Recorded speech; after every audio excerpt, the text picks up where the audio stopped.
to the party this year.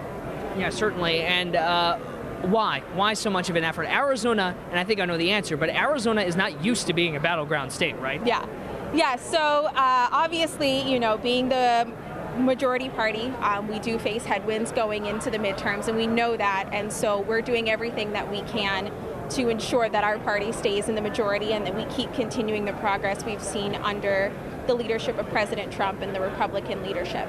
It seems like you guys are still pretty confident tonight, though. It looks like a lot of these races are closer, but that still, for the most part, the Republicans are pulling ahead, including all the way down the ballot to the statewide races. Is that what you're finding in your research?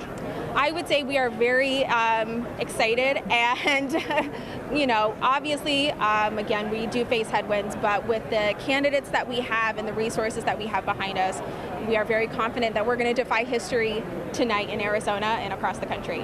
What are you most interested in? Is it the obvious, the McSally-Sinema race? The Senate race, our congressional races, I'm excited, for all of our incumbent candidates and first-time candidates in this state. I'm excited to see wins across the board. Are there other things you guys are doing differently besides just having more bodies on the ground in the old-school ground game? Are there other things that you guys are doing different here besides just more of an effort that you haven't done in previous years? So we have increased our, we have a historic investment in this state. We have more people on the ground. We have over 45 staffers on the ground who have been building these neighborhood teams, training our what we call fellows through our Republican Leadership Initiative, which is highly trained volunteers who go out into their neighborhoods and build up these neighborhood teams. And so it's very much a community-based effort. Well, thanks so much for joining us. I appreciate it this evening. Great. Thank you so much. All right. So Renee here from the National Party. Guys, the National Party putting a lot of effort into Arizona here, and for good reason. Typically where there's a raucous party at about 10:30 on election night, whether it's a midterm election or a general election, whatever kind of election it is, presidential, they had a huge party. Will we see the same thing tonight? Yes. That's the question. They're certainly hoping so. Now we're going to head out to Joe Dana. He is out live at the Democratic headquarters. And Joe, Democrats there, they are really hoping to deliver on this blue wave hitting Arizona. What's the mood out there right now? They're still filing in here. I am with Robbie Sherwood, a one-time reporter with the Arizona Republic, and now an activist and a volunteer with the Democrat Party, and he is the spokesperson for the House Democrats at the state capitol. Robbie, youth vote could come into play here. You were saying there's a 2.5-hour wait right now over in Tempe at ASU. Yeah, as I was walking down here, I was heard from somebody on the ground who's been there all day long, and since 9:30 this morning, it's been about a 2-hour wait to get in there. That's not a function of the voting machine or anything like that. It's a function of enthusiasm and volume that you don't typically see on campus in an off-year non-presidential election. And so my message is, if any of those people are watching, stay in line. If you were in line at 7 p.m., stay there until you vote. You need to stay there. But that's that sort of energy from younger voters, 18 to 35, is real good news for candidates like my former boss, Mayor Greg Stanton, who's running for Congress in Congressional District 9, right there.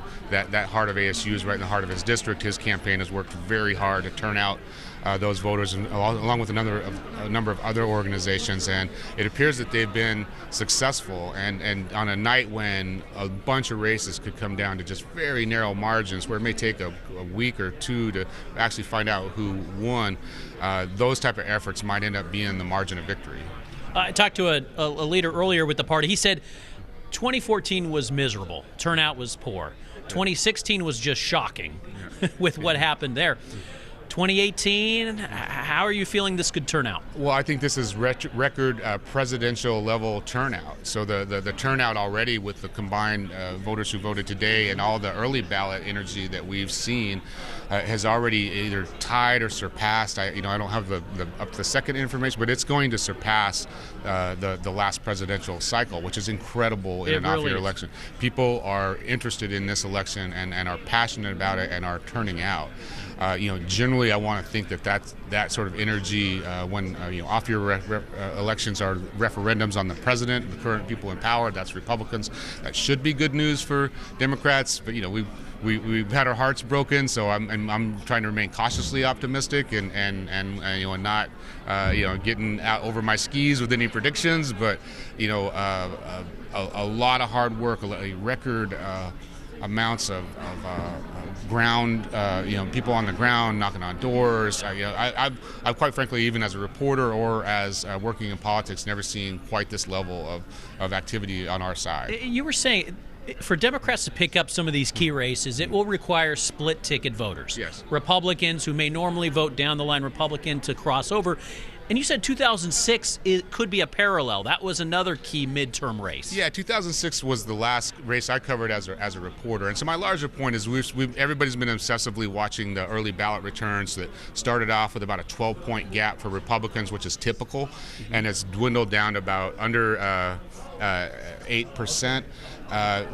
My point is we don't know who those folks are voting for. People could be voting all over the map. We've heard anecdotally of Republicans crossing over to vote for Kristen Sinema. Every candidate we've knocking on doors that I've heard have had at least a few Republicans telling them that they're not voting for Republicans this cycle. Well, in 2006 we had a race where John Kyle successfully held off Jim Peterson in what was then the most expensive race. But down that ballot, you saw Janet Napolitano, a Democrat, crushing in her re-election bid, Terry Goddard holding serve. You saw another former boss of mine, Congressman Harry Mitchell, defeating in an upset of J.D. Hayworth in what is essentially CD9 now, but it was a +6 Republican district, major upset. You saw Gabby Giffords taking an open seat that had been held by a generation for Republicans in Tucson. So what was going on nationally there was the culture of corruption, Jack Abramoff, dissatisfaction with President Bush, Hurricane Katrina, and a few random sex scandals that kind of helped Democrats at that time nationalize the race. Well, again, this time the energy feels similar to that, and that's why I have some level of hope that there's going to be some good news for Democrats tonight. I guess the question was, where George W. Bush failed to kind of hold serve, has President Trump managed to, inspire a backlash? And he may have in some ways. Talk about the female vote, how crucial that is. We're hearing that women are turning out potentially in record numbers as well. Yeah, certainly on the Democratic side, it's far and away, it's up, probably north of 56-57% of our totals, and then about 52% overall. That's very healthy. Again, and the other thing you can't measure is the energy. Our Republican women voting for Republican candidates in a year where Donald Trump is one of the key issues, or where health care is one of the key issues, and they're battling over things like coverage for pre-existing condition. I think that's an atmosphere for some of those folks to split a ticket. But again, the energy of, if there's a wave that happens tonight, it will be a female-driven wave going back from when President Trump took office. And you saw the women's march, and you've seen exciting women candidates. Certainly the Democratic slate has some very dynamic top-tier candidates at the top of our tickets, people like Katie Hobbs and for Secretary of State, January Contreras for Attorney General, Kathy Hoffman for Superintendent of Public Instruction. If things go well for us, I'm knocking on wood, but if things go well for us tonight, you might see a national story of having 2 African-American women, or 1, but possibly 2, elected statewide on our corporation commission. I've heard that those races are very close. So there'd be a number of storylines that could be very interesting for our side. I mean, certainly, I think that Democrats have put in the work, they put in the effort, and you've seen resources here because Arizona's becoming a swing state like you've never seen before. You might have seen 1 or 2 of the commercials that have been playing. Yeah, there have been a couple out there. Yeah, but that's get used to that. That's not going to change for Arizona. We have 11 electoral votes. Our demographics are changing. We're becoming the Michigan, Wisconsin, Pennsylvania, Ohio of the next several presidential elections, as our population grows. Become more of a true swing state. Absolutely, however you take that term. Demographics is destiny. All right, well, Robbie, listen, I know you have a long night ahead. We may bring you back. We appreciate it. Guys, a lot of wait and see right now. Back to you. Yeah, right. Thank you, Joe. Live at the Democratic headquarters. We'll see you in a few minutes. All right, let's bounce back to Republican headquarters where Tram Mai is standing by. Tram? There's been a lot of talk about... There she is. Hey, Tram. Hey. All right, can you hear me now?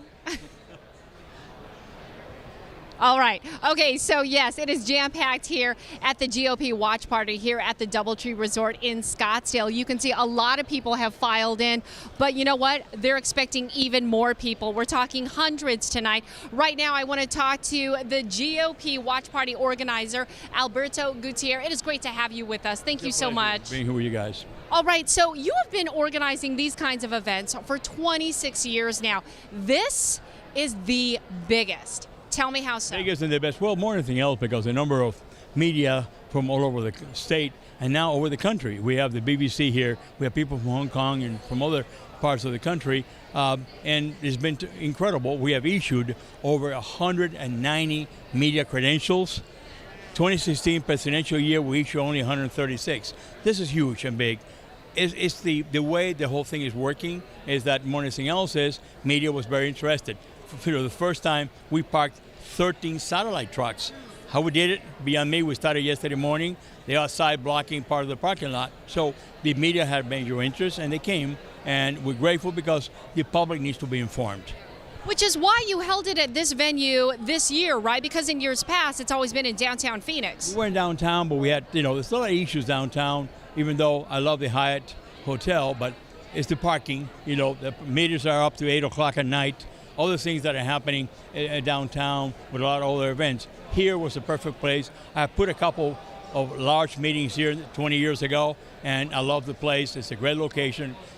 This hotel has been terrific to us, and everything done for us. And the media appreciates that. Everything we have asked of the hotel to do for us, they have done it. Okay, and that's why it's successful, because you guys are happy and welcome. Yes, we are happy. There is a lot of room and a lot of parking. Let's talk about one of the most hottest races really in the nation. It's gotten nationwide attention. We're talking about Martha McSally versus Kyrsten Sinema for the Senate seat. This will be the first time that Arizona sends to D.C. the first female senator. So historic in its 106-year history. Do you think, I don't know if we're, lucky, but do you think that we will actually find out who will win this race tonight? Unless there's huge numbers that come out tonight from the early ballots and others in about 10, 11 o'clock tonight, I'm almost convinced that this is going to be decided mostly late Wednesday or Thursday. And, this has also been a very, very divisive election. It's been ugly at times. It's been very contentious. I mean, not just nationally, but here in Arizona as well. It's been billed as the most expensive midterm election there is. But then on the flip side, do you think that that's why we have had record turnout? Well, what it is it brought a lot of people that hardly vote to come and vote. When people vote, that's the marker at its best. And that's why I encourage, I don't like the attacks. I don't like some of the media, but it's been done against each other. But at the same time, okay, if it brings more people to vote, including young people, it's worth it, because midterms are known not to be very big in numbers. This one means we beat 2 years ago and 4 years ago. So why not? People need to vote, like I do. And finally, really quick, how hopeful are you tonight? I'm very hopeful that we can pull most of the seats in, and like everything else, we're a red state. We want to keep it very red, but also the nation should be very red. All right, Alberto, thank you so much. Thank you so much for organizing this watch party. That'll do it for us right here at the DoubleTree Resort in Scottsdale. Back to you guys. All right, Tram. It's so interesting because Arizona, for us, it's always in play. We're always hyper-focused on what's happening here. But now all of the networks have sent correspondents here. We have international correspondents here from the BBC and other outlets watching what happens here because of our Senate race and other races, and Arizona is a state that is being watched everywhere. That's right. Even some international coverage as well. As Bram sat with us the other night, he had a journalist from Germany that was here interested in the race in Arizona, which I think is incredible that Germany would be interested to see what happens in Arizona and how that could affect the rest of the country. All right, we are going to be staying with you here on Facebook. We'll be pausing for just a second as we take the network and come local to our viewers on 12.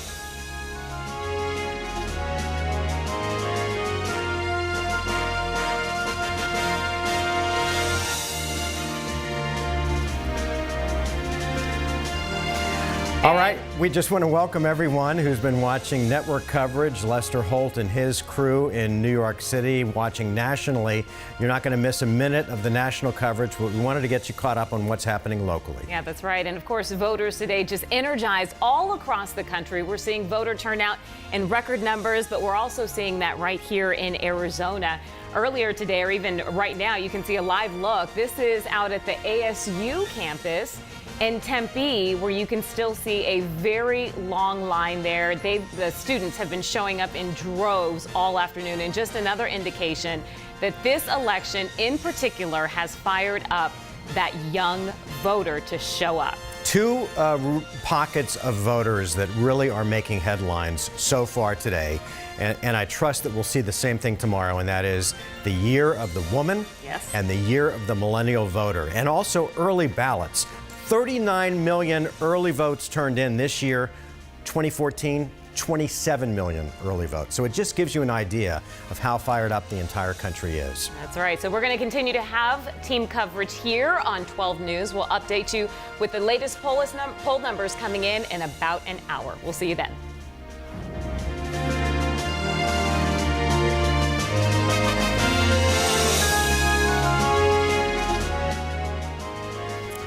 So for those of you watching on Facebook Live on 12 News, we appreciate it. We're going to be seamless. We'll be coming to you all night long here in our 12 News studios, our election headquarters. We've got Bram Resnick standing by, our political insider with his panel of political experts. We've also got our voter panel upstairs. They're watching what's happening nationally and locally. And in about an hour or so, 8 o'clock, we'll get our first inkling of what Arizona voters have said today as they've made their way to the polls and all of those early votes. Yeah, we can't wait for those results to come in. But first, we're going to show you some live pictures. These are out in Tempe of the ASU campus, where students there have been in some very long lines. We've heard the wait anywhere from about 2 to 3 hours. But as you can see, that is not stopping these students to turn out and vote. For many of them, I would imagine probably the first time that they will be voting ever in their lifetime. Now, here in Arizona, about 2 million voters are expected to turn out for this midterm election.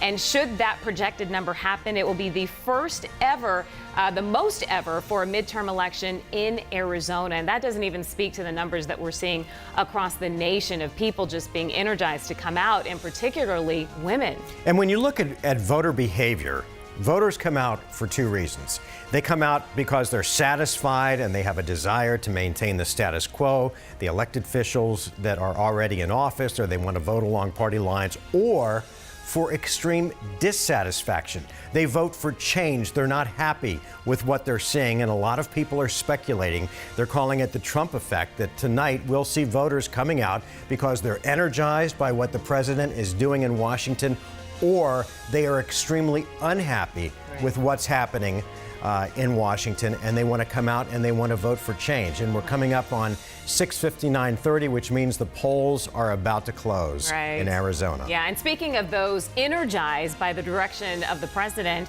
we're going to head out to Michael Doudna. He is live at the GOP headquarters. Hey, Michael. Hi there, guys. I'm live with a former Republican chairman, Randy Pullen. Thank you so much for joining us. And of course, we've seen a lot of results start to slowly come in, at least when it comes to the early ballots. How are you feeling about tonight, especially when it comes to the big Senate race everyone's focused on, Martha McSally? I am feeling pretty positive about what's going on right now. The Republican turnout today in Maricopa County is 12 points higher than Democrat turnout. It'll be a little tighter in the rural counties, but still, that is a very good lead for us in terms of what's going on. So my expectation is that we'll have a McSally victory tonight. So when it comes to this, I mean, you've been a part of these races before. How does this kind of compare to what we've seen in the past when it comes to the voter turnout, the separation?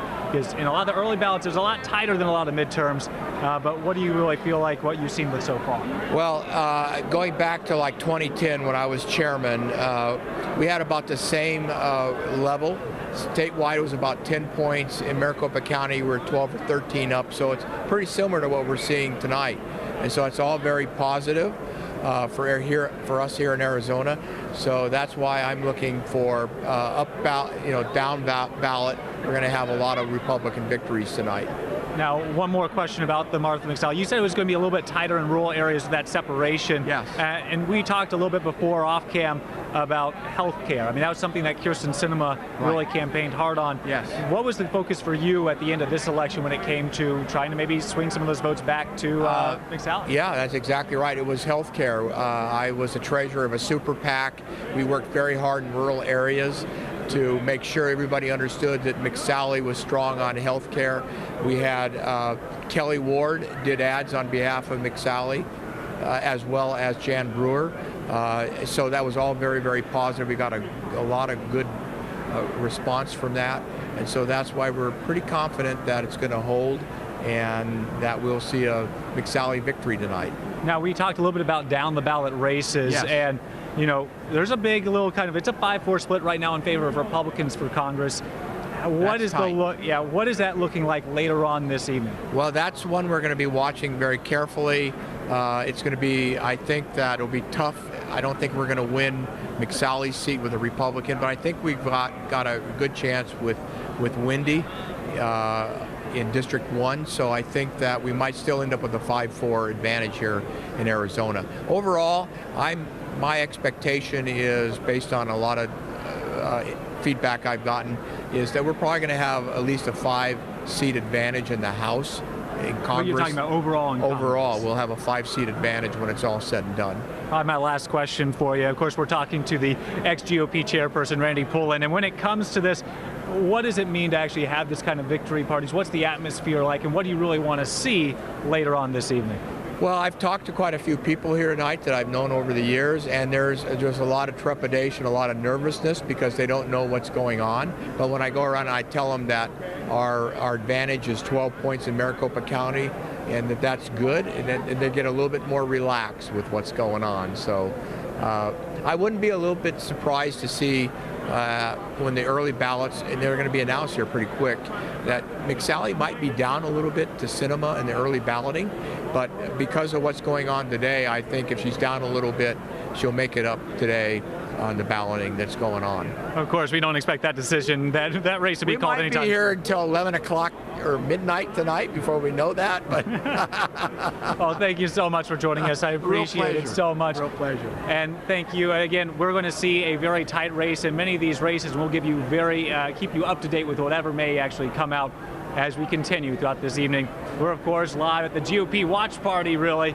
Michael Downa, 12 News. All right, Michael, thanks. Of course, we're expecting to get our first results coming in a little after 8 o'clock tonight when we get that first major dump of votes. Yeah, so we've got a panel of voters that are standing by. They all cast their vote today. A little bit earlier, they told us who they voted for.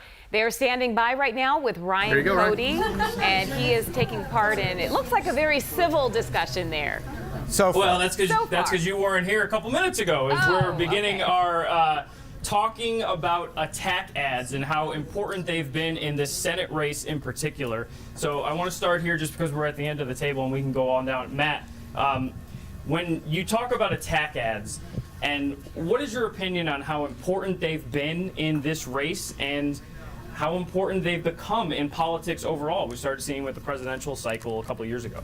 Great question. I think they're important because they've worked, obviously. Yeah. We've seen that in the last 2 or 3 years, so they work. Is that a good thing? Not necessarily.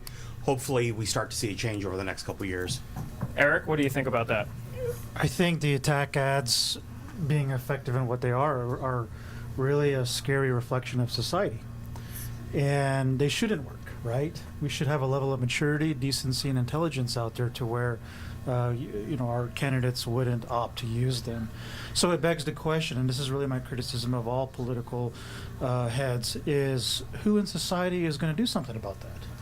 Do we have an answer for that? And in my mind, it's candidates, it's elected officials, and if they're not doing that, then we're failing our society overall. So they do work, and they should not be working, and hence public education, hence decency. And anybody who accepts an endorsement from Trump is point blank pointing at themselves as failing at that. And that's where I have some real problems with someone like McSally. And Joni, in our conversations earlier, Joni, I'm sorry. Gene, so we are in conversation, and you are a Kyrsten Sinema voter. Right. And what are your opinions on some of the attack ads against Sinema from McSally? Well, I think many of them were taken out of context. People were trying to use her sexuality versus her ability to serve as a reason not to vote for her. And it goes back to the respect of people all over our country. I may not do what someone else does, but I'm not going to stand in the way of them doing it.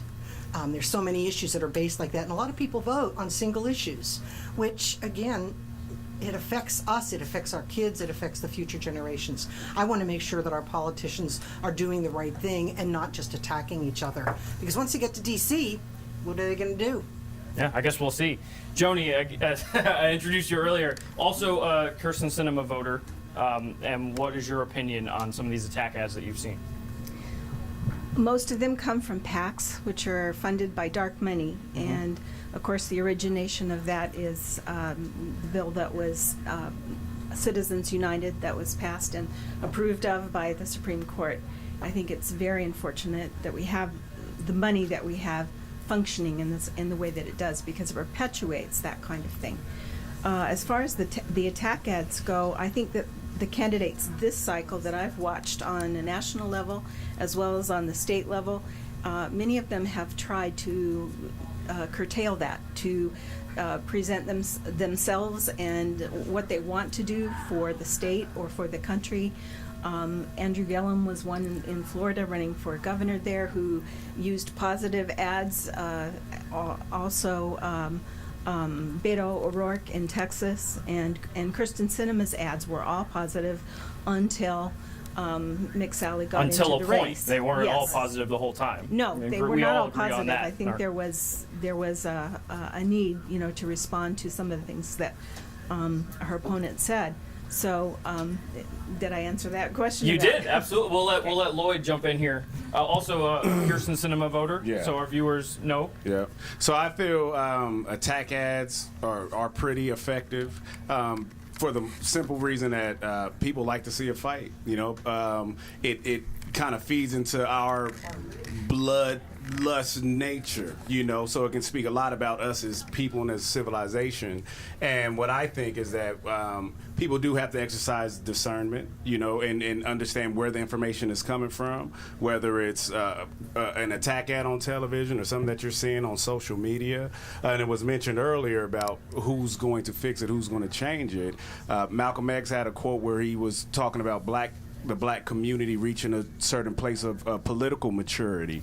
And I think that us as a society have to reach a certain level of political maturity where we don't get in these weeds and can really look at just the issues and what really matters to me, instead of name calling and this person said that, or I'm hearing something about some tutu, and if we can focus on the issues and who we really feel like is going to do best instead of some of the personal stuff. But that's why those ads work. Yeah, we're clearly not at that point right now, and so that's why we're having this discussion. Ken, Martha McSally voter, Yes. And you've seen a lot of these attack ads. I want to give you a chance to speak here, because we've been hearing a lot that Sinema was just reacting to these ads. Is that what you saw? Well, the ads, yes, they are very obviously effective, and it's also part of politics. When you get into politics, your past is going to be scrutinized. And I mean, it's the best prediction of what's going to happen in the future. You could stand on stage and promise the world. The best prediction of what you're going to do in office is your past. So I'm sorry, I don't mean to get everybody riled up here. If our candidate doesn't have as many skeletons in the closet as yours, you had a lot more things to attack. In fact, we told you this was going to get good. Okay. All right, Phil. Ken is sandwiched in between here right now, so let's go, Phil, with I'm another. used to it. Yeah. Oh, the attack ads. What have you? Yeah, I think attack ads do work, unfortunately, and it's been proven over time. But I think attack ads feed into the lowest common denominator of our psyche. I think that it's a very easy thing to quickly just believe something and it must be true and then move on and make a judgment based on that. It's time that we educate ourselves and we teach civics in school and our kids understand that maybe you should do some research. Did she really say that? We have social media. We have the internet at our hands now. They can just quickly Google it. They can hear the comments made and make their own judgment. You have to be careful of that these days too, because not everything on the internet, as we've seen, is exactly what it really is either. Right, absolutely. Suzanne, I know you're a Martha McSally voter, and so these attack ads, what has your opinion been? I think they are effective, and I think they're good and they're bad. I would like to have seen a lot more of the candidates' records displayed, what they do, how they actually voted on the issues, a little bit more in the positive light. But without the negative attack ads, how would we really know the truth? I mean, you're not going to put I kind of did this. People don't research, and that's the sad part. So maybe it would trigger, maybe you hear something that's negative, and that will trigger you to go and take a look for yourself. Carrie? Also Martha McSally voter? Yes. I'm kind of going to echo what they had to say. I think that there's a difference in really attacking, and so I'm not sure I love the word attack ads because sometimes it's just exposing the truth. Sure. Martha McSally's had an exemplary career. There is no skeletons came up for Martha McSally. She's served her country, and there were a lot of things that were very questionable in Kyrsten Sinema's past, and so part of getting yourself elected and showing you're the best candidate is showing why the other one isn't. And having said that, I don't think that we should tell lies. I mean, we all know that all Republicans don't want people to be sick, and we all know that all Democrats don't want to let a bunch of criminals into our country. These things that are generalizations and said that we all know aren't true, we have to use a little common sense and a little research. But I think that exposing the truth is what we have to do. All right, thank you. And Tanya voted for Kyrsten Sinema? Yes, I did. I heard Carrie and Susan talk about truth. Now, if we were looking at these ads for truth, we wouldn't find truth. If we were looking at these ads for leadership quality, we wouldn't find that either. I will say the candidate that I'm supporting, I would say I found more leadership qualities in my candidate. The art of civil discourse has been lost. A lot of what I've seen has kind of negated everything that I was looking for. So there were so many ads, so many attack ads, so many things that I knew personally were not true, that I got to the point where it wasn't worth listening anymore. I was disappointed when I saw the debate, the only debate between the two congressional candidates, and in that is where I found my truth.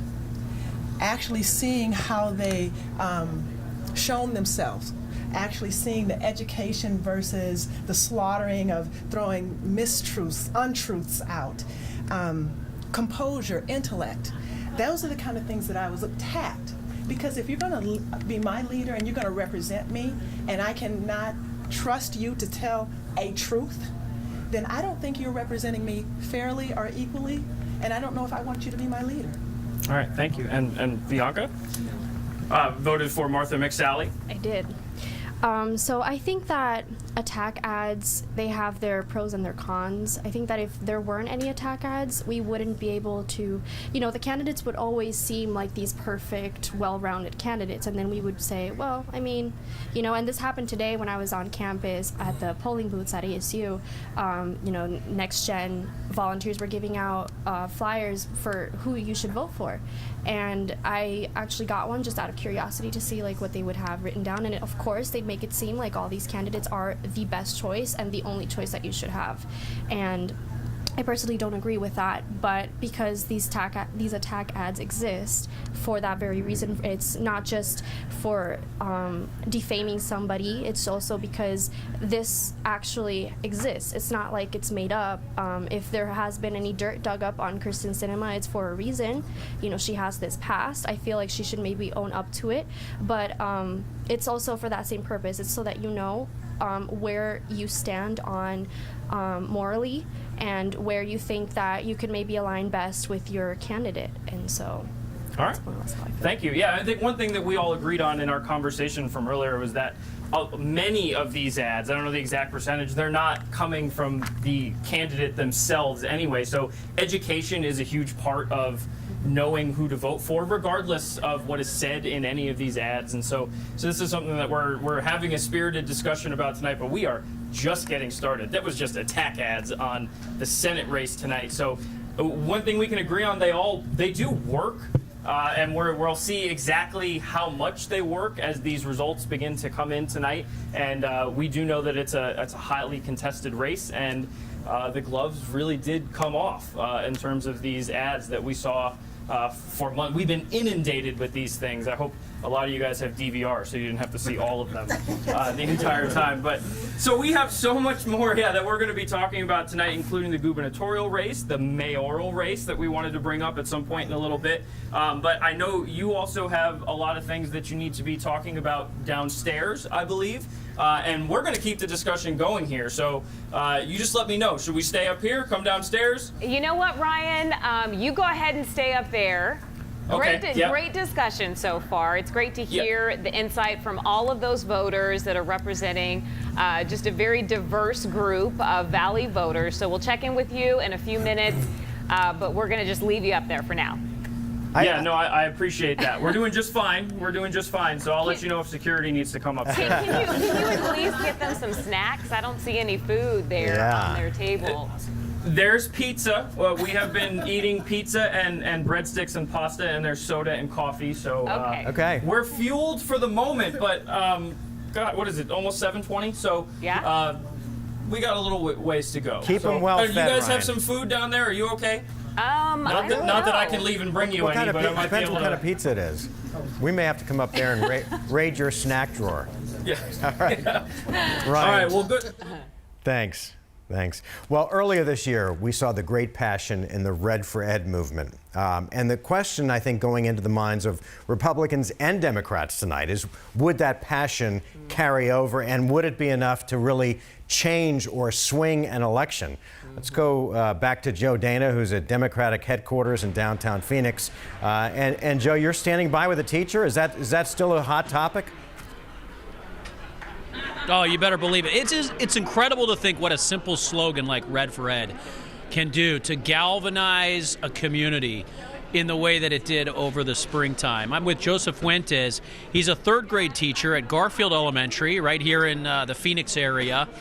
And like so many Red for Ed activists, this was the first time he became politically active in the sense of actually going out and trying to recruit people to the cause. You said you had voted in the past.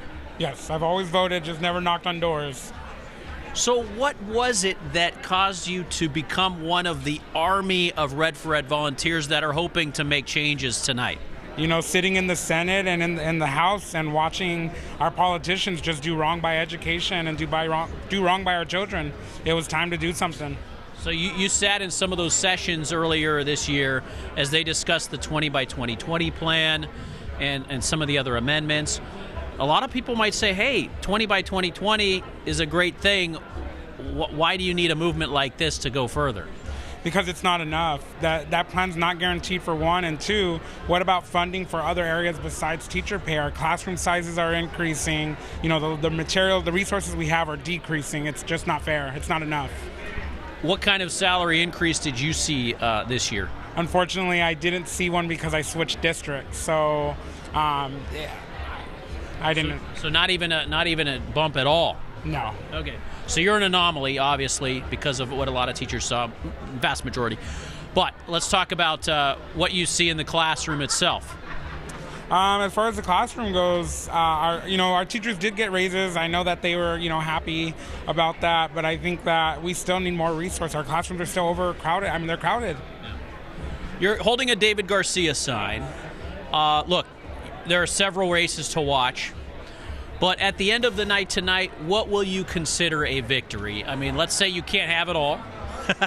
So what are the one or two key races or issues that you would like to see at the end of the night go your way? I think if we can turn either the House or the Senate so that the Democrats have some kind of control, that's a win for us, and I think that's a message to all of those Republicans sitting there tonight. That would be a big win. In terms of the Senate race, you told me earlier you're really pushing for Kyrsten Sinema. Has she said anything specific that gives faith to to educators like yourself? Because so much of it has been on a national stage with her race. Yeah, you know what? It's a lot of what she believes in, what she's fighting for, and you know, I've had the opportunity to hear her speak a few times, and I just know that education is a priority to her. So I believe that she will do what's best for us on a national level. You were knocking on doors even until yesterday. What does the average random voter say to you when you're knocking on their doors, asking them to vote the Red for Ed ticket? You know, last night I had a lot of "we voted for you," a lot of cheers as we were walking down the streets. So it was really rewarding. Prior to that, I had a lot of people who were willing to listen and to hear about what we're doing and why we're doing it. And I feel that we've got a lot of people who support us. Was there a local candidate you were also stumping for? Yes, Alora Diaz for Phoenix Elementary Governing Board. I think that she's crucial on for that district and for our students. And then, of course, at the very top, you've got a man with an extensive background in education. Odds are stacked against David Garcia. He's looking for a big upset.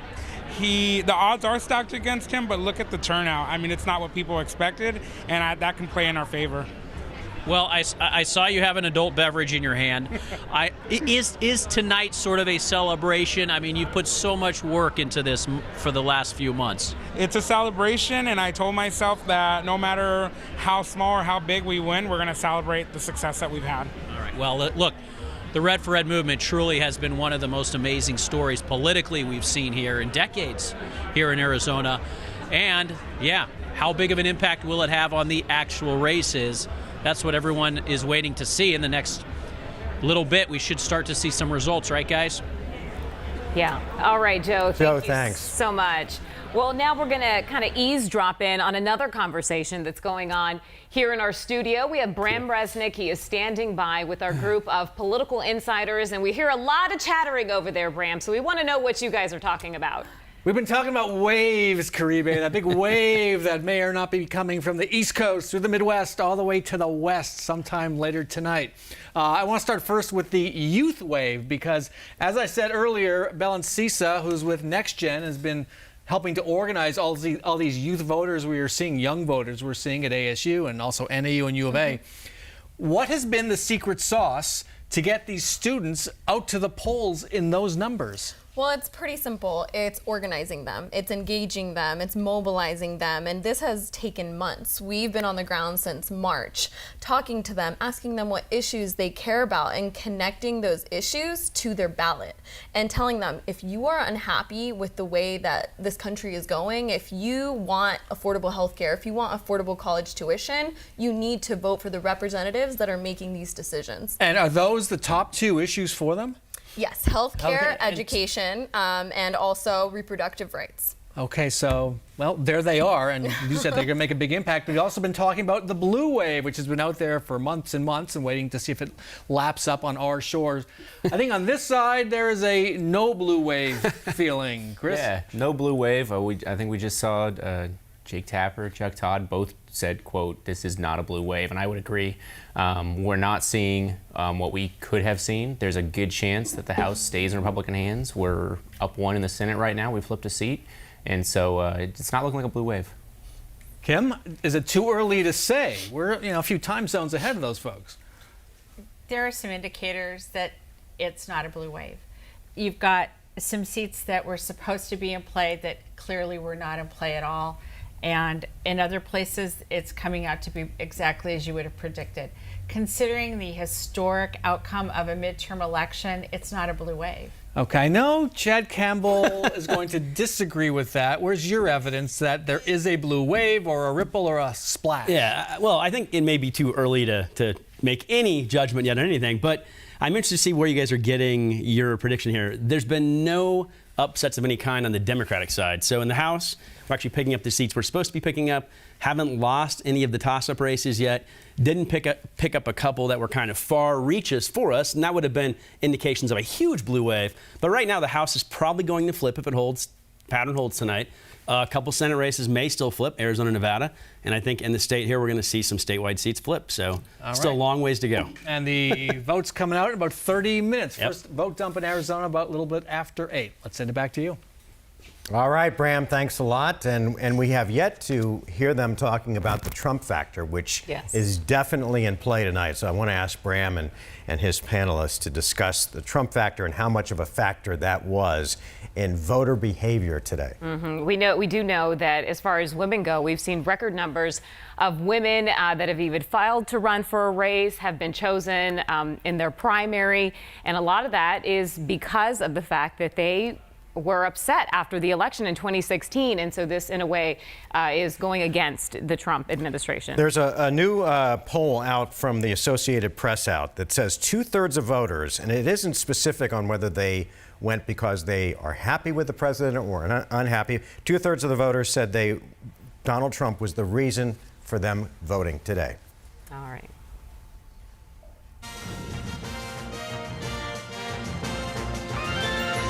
And thanks everyone for joining us as we continue our coverage of Decision 2018 across America and across Arizona. The polls closing about 30 minutes ago or so, and in about 30 minutes we're expecting some of the first results to start coming in from the polls on a day that more than likely will shatter records when it comes to early voters and even voter turnout at the polls. And usually once we start getting the results coming in, the parties for both the Democrats and the Republicans start getting a little more raucous because they begin to get a glimpse of exactly how their candidates are doing. So let's start our coverage right now with Tram Mize. She's at GOP headquarters out in Scottsdale. Hey, Tram. Hi, Mark. Hi, Caribe. Yes, this room is very lively here as hundreds more people have showed up to support their Republican candidates. It is jam-packed here. You can see a lot of people. They've been filing in since 6 o'clock at this GOP watch party right here at the DoubleTree Resort in Scottsdale. We can tell you that this crowd erupted twice earlier, just minutes ago. The first time when the Senate race was called in Tennessee for Marsha Blackburn. The second time when the Senate race was called in Indiana for Mike Brown. But the real race that a lot of people are concerned about tonight, really here in Arizona and across the nation, is the Senate race as Arizona sends its first female senator to D.C. for the first time in the state's 106-year history, and that is the race between Martha McSally and Kyrsten Sinema. We'll be lucky we know who the winner is tonight. Predictions could come maybe Wednesday, maybe even Thursday, but we will be on it. We're live here in Scottsdale. Tram I 12 News, back to you. Tram, thanks, or maybe even Friday. We just don't know because we really believe it's going to be close. All right. Thanks so much, Tram. Now we're going to head out live to the GOP headquarters where Adam Bagney is standing by. Hey, Adam.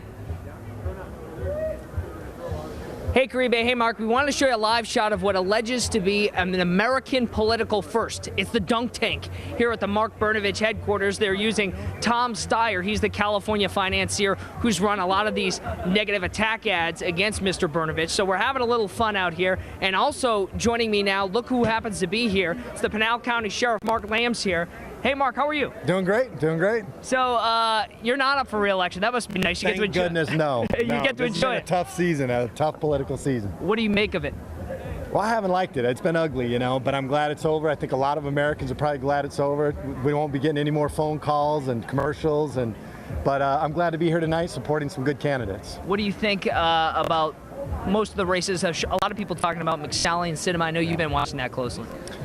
That's gonna be a tough one. I don't know. You know, I wasn't particularly pleased with either one of the campaigns, but we'll hopefully tonight that we'll end up with a good senator that cares about the state. Hey, while I have you here, we don't often get a chance to talk to you. What's new out in your county? What's sort of the top thing that you've been working on? You know, we've been working on a lot. We are always working on things in our jail. We're always working on our community relations. If you don't follow us on Pinal County Sheriff's Office, we put a lot of stuff out there. We're constantly trying to do new projects and new programs. We're working on some youth programs, so trying to do a lot of good. Well, good luck to you. We appreciate it. Appreciate it. The sheriff joining us, Mark Tram, back over to you. All right. Thanks so much, Adam. And the real excitement is going to get going here in about 30 minutes when we start seeing those first results coming in from the polls. All right. Keep it right here on 12 throughout the night on the network and us with local coverage. And stay with us on Facebook.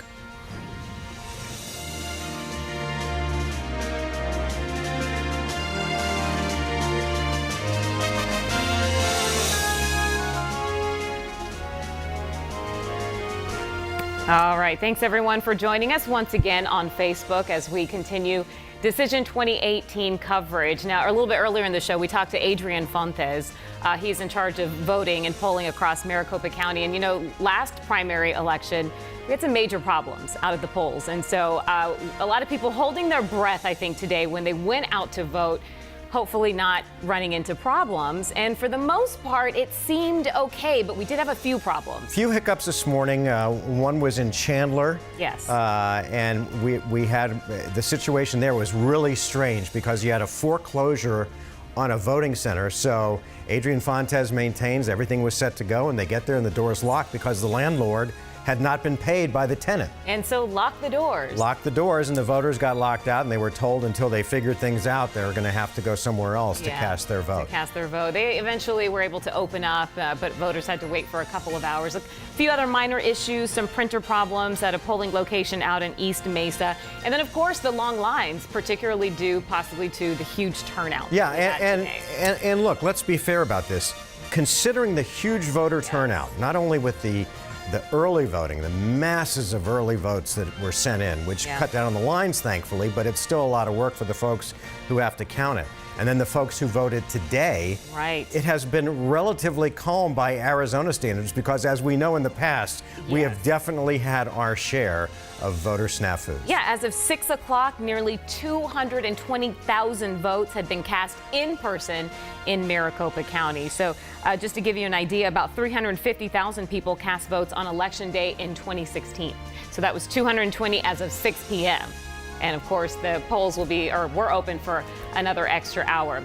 All right, we're going to head out to Michael Doudna. There we go. And he is standing by there. Hey, Michael, how are things looking? Well, things are picking up here at the little watch party, and I'm being joined by who actually was running for this seat just a few months ago. Now, well, you're actually supporting your former opponent, your fellow Republican Martha McSally, Dr. Kelly Ward.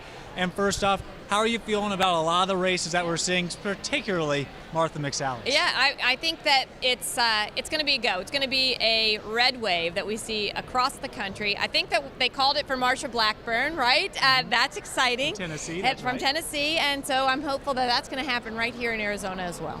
So what do you really believe is at stake? I mean, you wanted to get this seat. Why do you believe that this seat is so important to get for Arizonans to make sure it stays red? Right. Well, I mean, I think that we need somebody who will support the America First agenda, somebody who is for securing the border, building the wall, making sure that we have great access to high-quality, cost-effective health care for everyone, that the economy continues to grow, that our military is supported, that our veterans are supported, and I think that that's what Martha's going to do as a senator, and I think that's what the Republicans are going to do up and down the entire ticket.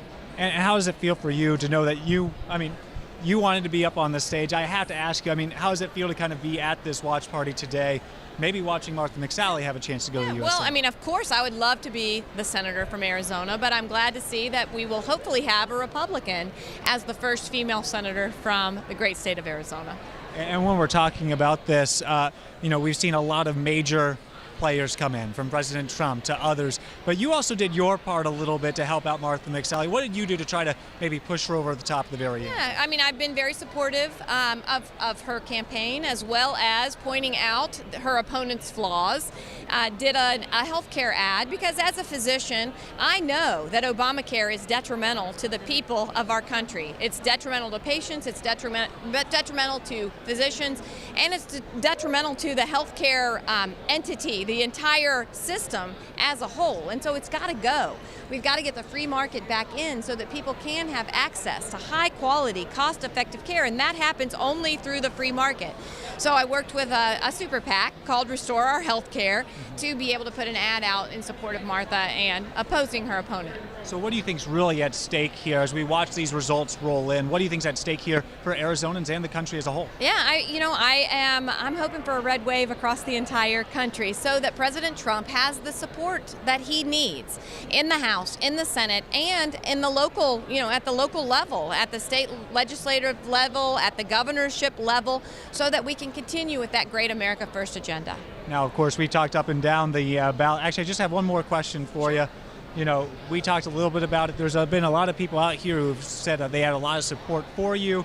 would you ever consider maybe running in 2020 or for Senate ever again? You know, I say never. You know, my husband says, no, she's never running again at times. But I say, you know, I'm a young person. I'm 49 years old. There's a lot of life in front of me, and I have a lot to offer. I have skills, talents, and abilities that I think could be put to good use for the people of our state and the people of our country. So we'll see. So that's a yes? Maybe. It's A yeah? maybe. It's a firm maybe.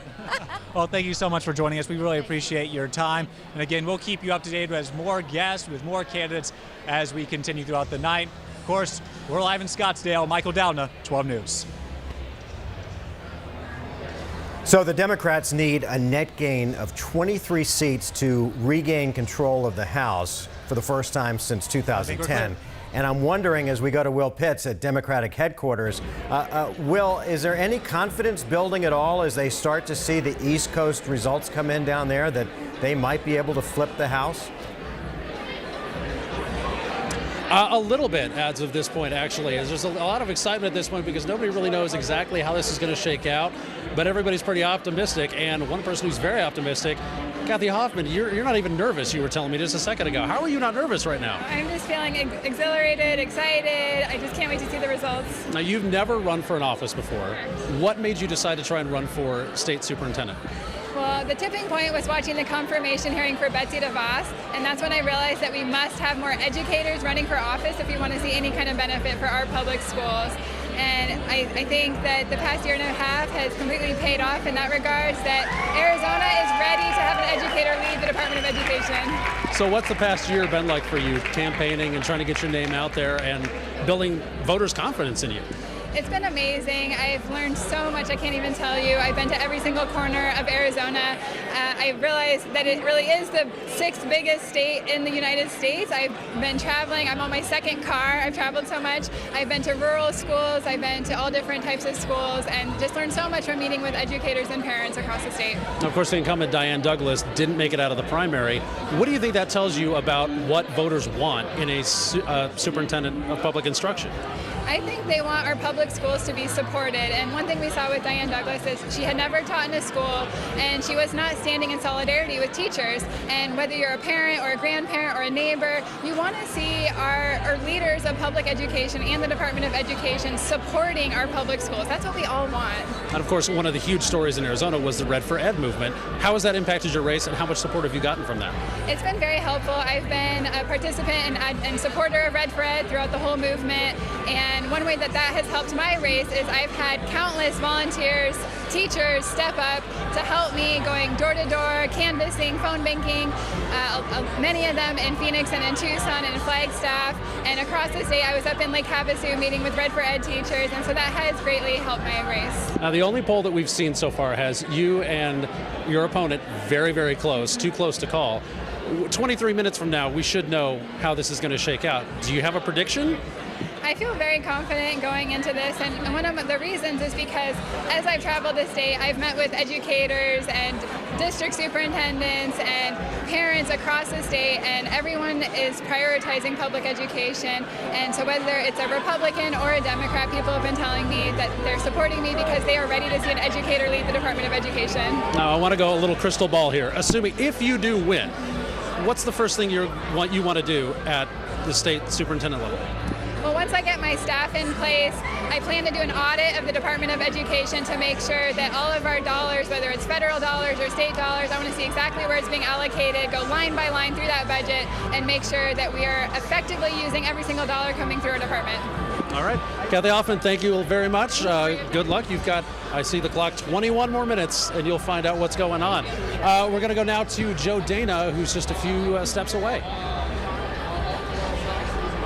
All right, Will, thanks a lot. Appreciate it. So we're about, maybe 20 minutes or so before the first rollout of results.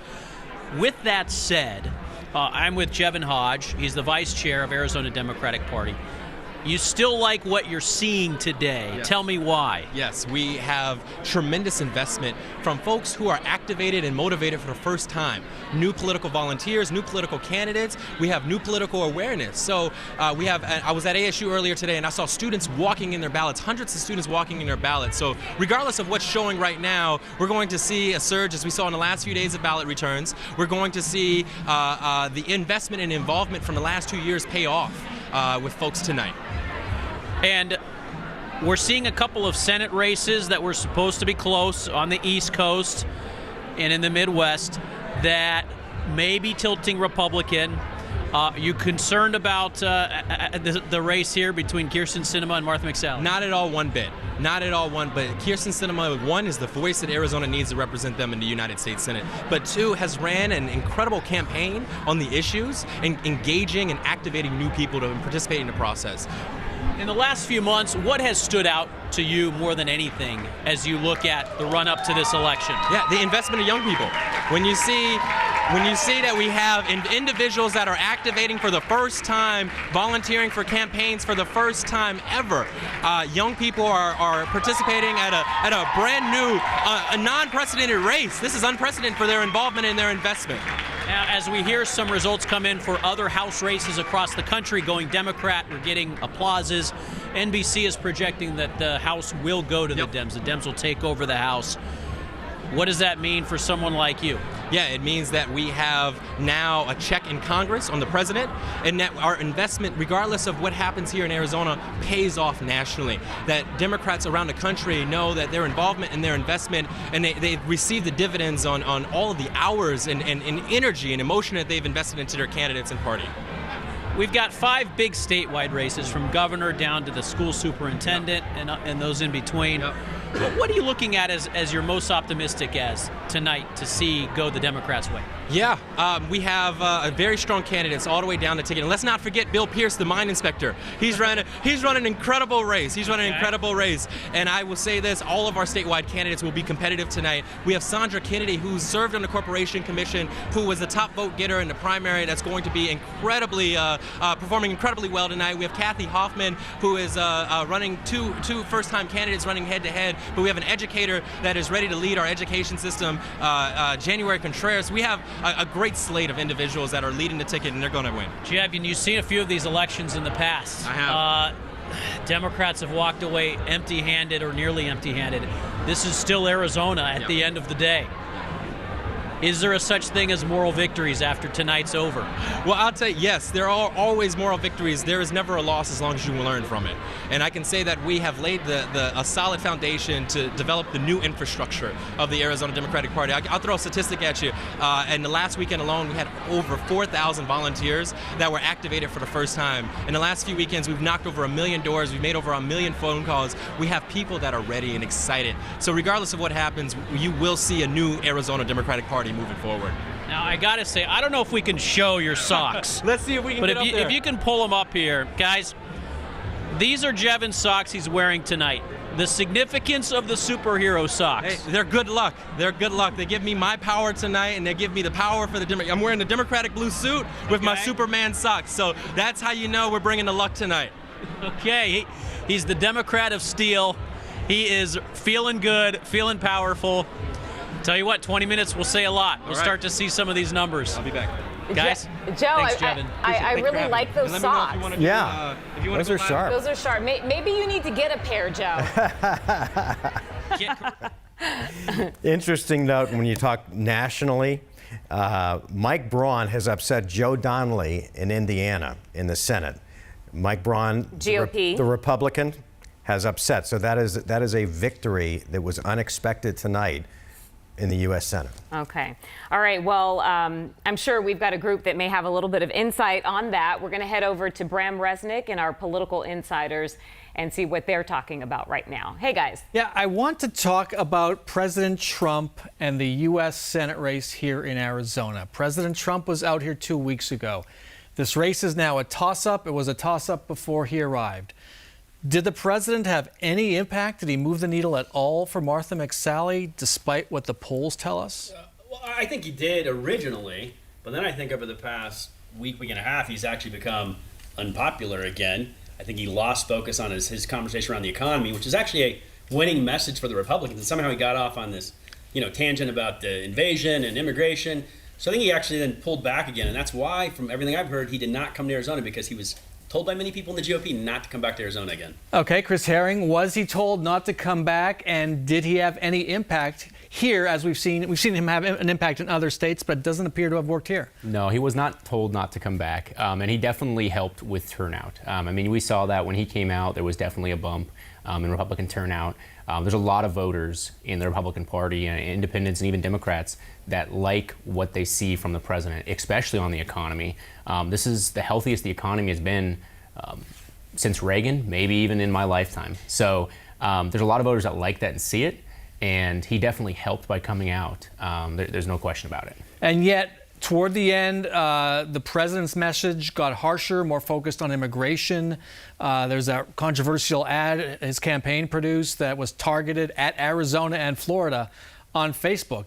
Did that hurt at all with Republican voters or independents in this Senate race? It might have affected some independents, but you have to look at how firm these voters were to begin with. Were they on the fence already and they weren't sure where they were going? And those kind of things can impact those voters on either side. So you don't know, were they a little bit unsure and that pushes them toward McSally, or were they unsure and it pushes them away? The one thing something like the president's visit does is it really, really does mobilize the base. It energizes them.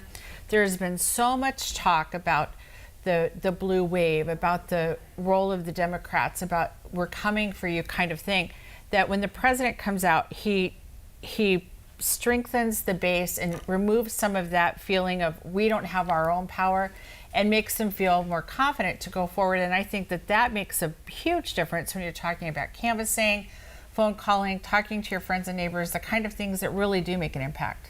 Now, I wonder if that also energizes the Democratic base when you see the president sending troops to the border in these final weeks, airing that ad, broadcasting that ad. Does it have also an effect that gets the Democratic base out? I would say that we've been mobilizing. Those types of ads are not any kind of surprise. Did you see what he ran on as president? It's fear tactics. That is what they are using to mobilize their base. But in reality, we need candidates who run on courage and who run on hope and things that people actually need, not fear-mongering like we're seeing. And so right now, this race is tied according to the polls. You want to respond? Yeah, hope doesn't pay the bills. We got hope with Barack Obama, and we got a recession that rivaled the Great Depression. Jobs paid the bills. It was so bad under Barack Obama that even nonpartisan observers said, "Man, the economy's never going to break 3% GDP." And now we've got the lowest unemployment in the century. And now we've got the lowest unemployment in the century. We've got an economy that is humming. We've got new trade deals. We've got NAFTA renegotiated. We've got the Pacific trade reopened.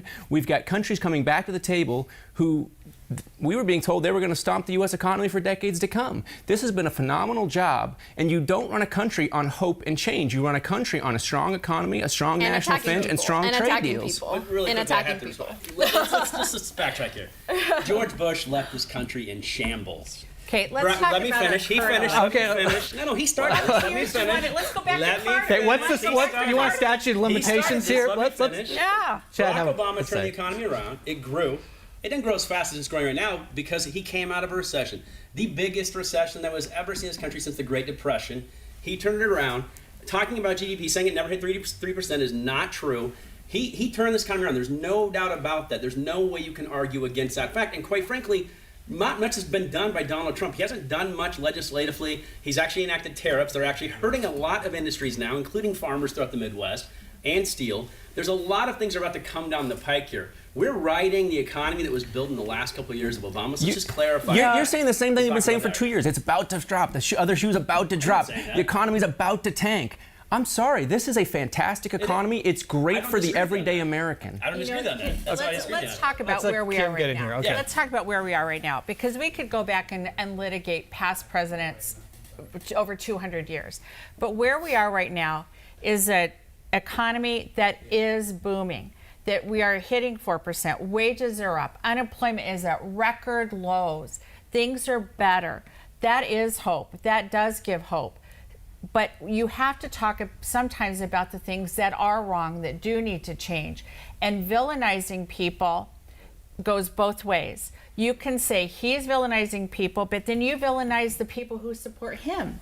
And that why would you support someone who villainizes other people who are brown? So much that more doesn't to make it. sense. Oh, it's so not that. It's so not that. And if you want to put that into that category, and if you want to take everything and make it about race, well, I mean, I'm a DACA recipient, and he attacked but me. I don't think that's what we need to talk about. Okay, let's but I do think that is what we need Bellin. to talk about. Let's be do. fair. He put a deal on the table for DACA, and the Democrats didn't even want to sniff it. Martha McSally put something on the table that would have fixed DACA as a hard Let's let Bellin have the last word. Go ahead. No, he did not use anything to help us. If anything, he put Jeff Sessions on a podium to end the program because he couldn't do it himself because his base was pushing him to do it. And then he wrinkled around, oh, we need a wall if you want this deal. That is not trying to save anyone, because if you try to save someone, you would never end the program in the first place. Okay, and we're going to have to end it there. President Trump having a big impact on our panel, if not on the Senate race. Let's send it back to you. All right, Bram, thanks. Arizona's Congressional CD6, David Schweikert trying to maintain his seat, running against Anita Malik. Schweikert is expected to keep the seat. Just a few minutes ago, we talked to him.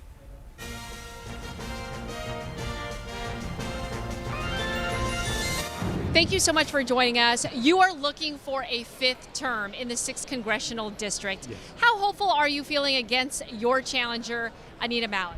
Well, I think our numbers are just fine, but they've been fine for months.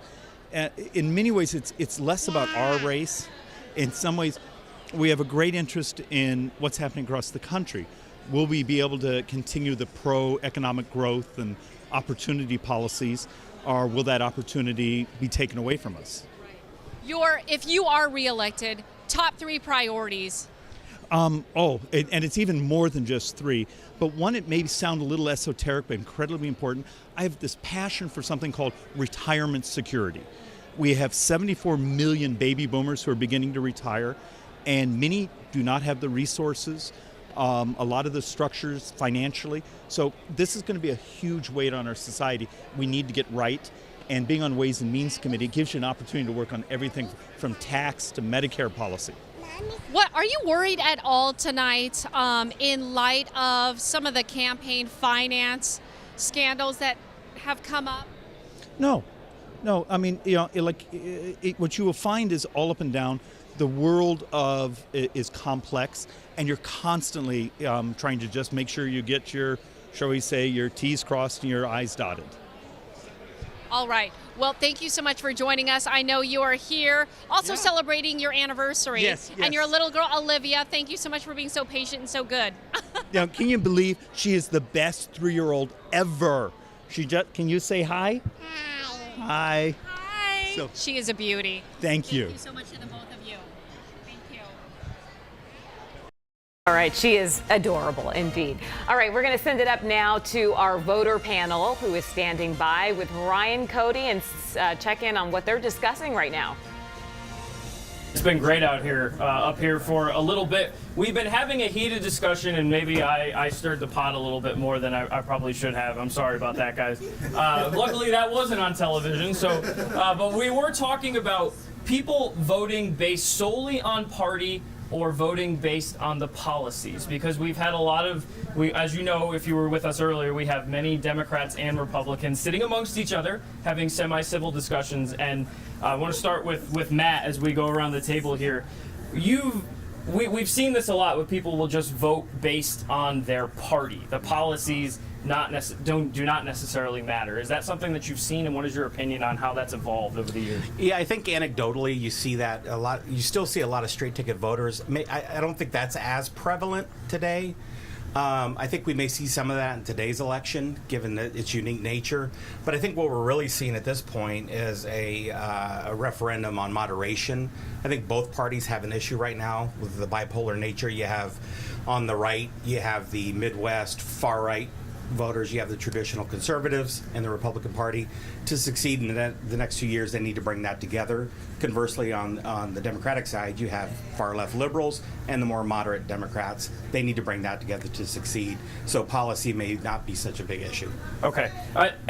And I have to hold on one second. We will get back to this discussion. I'm being told by the wonderful person in my ear that we have to send it back on downstairs to you guys. So we'll do that now, and we'll get right back to that in a little bit. So you guys have something very important to chat about, I'm sure. Yeah, we'll get right on that. We're waiting for this first dump of votes, which is expected to come sometime in shortly after 8 o'clock. And this is the time where it's kind of that lull, that calm before the storm as you wait for the first group of votes to come in. Right, and then even then there's really no guarantee, because as we've been hearing with the race for U.S. Senate, Martha McSally and Kirsten Sinema is expected to be so tight that we may not even know the final results tonight or even tomorrow. You're watching 12 News coverage of Decision 2018 on Facebook.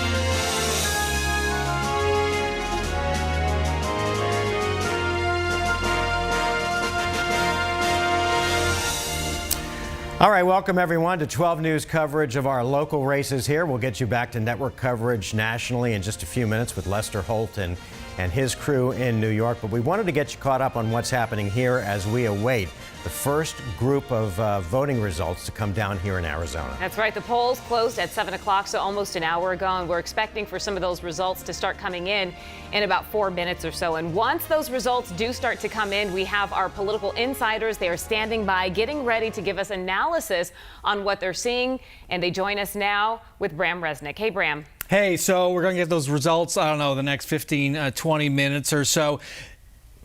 Do you expect to see any of the down-ballot legislative races kind of go the way the Republicans, Democrats just follow some of the trends we're beginning to see nationwide? Yeah, I think we'll see some flips, probably more flips in the House here locally, maybe, or state, I should say, than the Senate. I'm not sure we're going to see any returns that give us confirmation when we first see these returns here in a few minutes.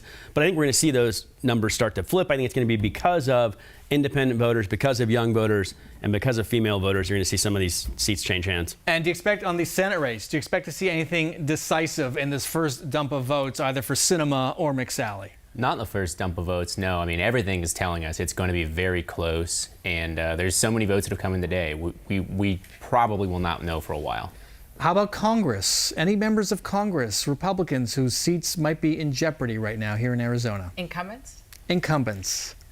I don't think we have any incumbents in jeopardy. Debbie Lesko, CDH, had a close race with Hiro Tiperneni in to be April. Just fine, and she'll be 7-8 points easily. 7-8 points. Easily. And down in Tucson, though, it's an open seat. That's going to be a tough one to call. It's going to be a tough one to call. It's going to come down to if the voters in Tucson want somebody who's really from Tucson, who knows the district, or they're going to vote for the party line. Congress, you see any pickups? I mean, I think for the Dems or the Republicans? I think at the end of the day, it's going to come down to surprises, to be honest. And what we see whenever we close the polls, finally, and we have everyone cast their ballots, because really what gives Democrats wins, what gives progressives win, is that underrepresented voters turn out and people who normally don't vote come out. And so that's what we're going to have to wait for. David Garcia, Doug Ducey, the governor's race. Will this first vote dump basically say it's over? We know what the polls say, Garcia down by 10, 15, maybe more. Will this first vote dump basically say Doug Ducey's been reelected? I mean, probably. I don't think that race is going to be competitive at the end of the day. I think it's going to be, somewhat closer than some of the polls we've seen that have Ducey up by 20 points, things like that.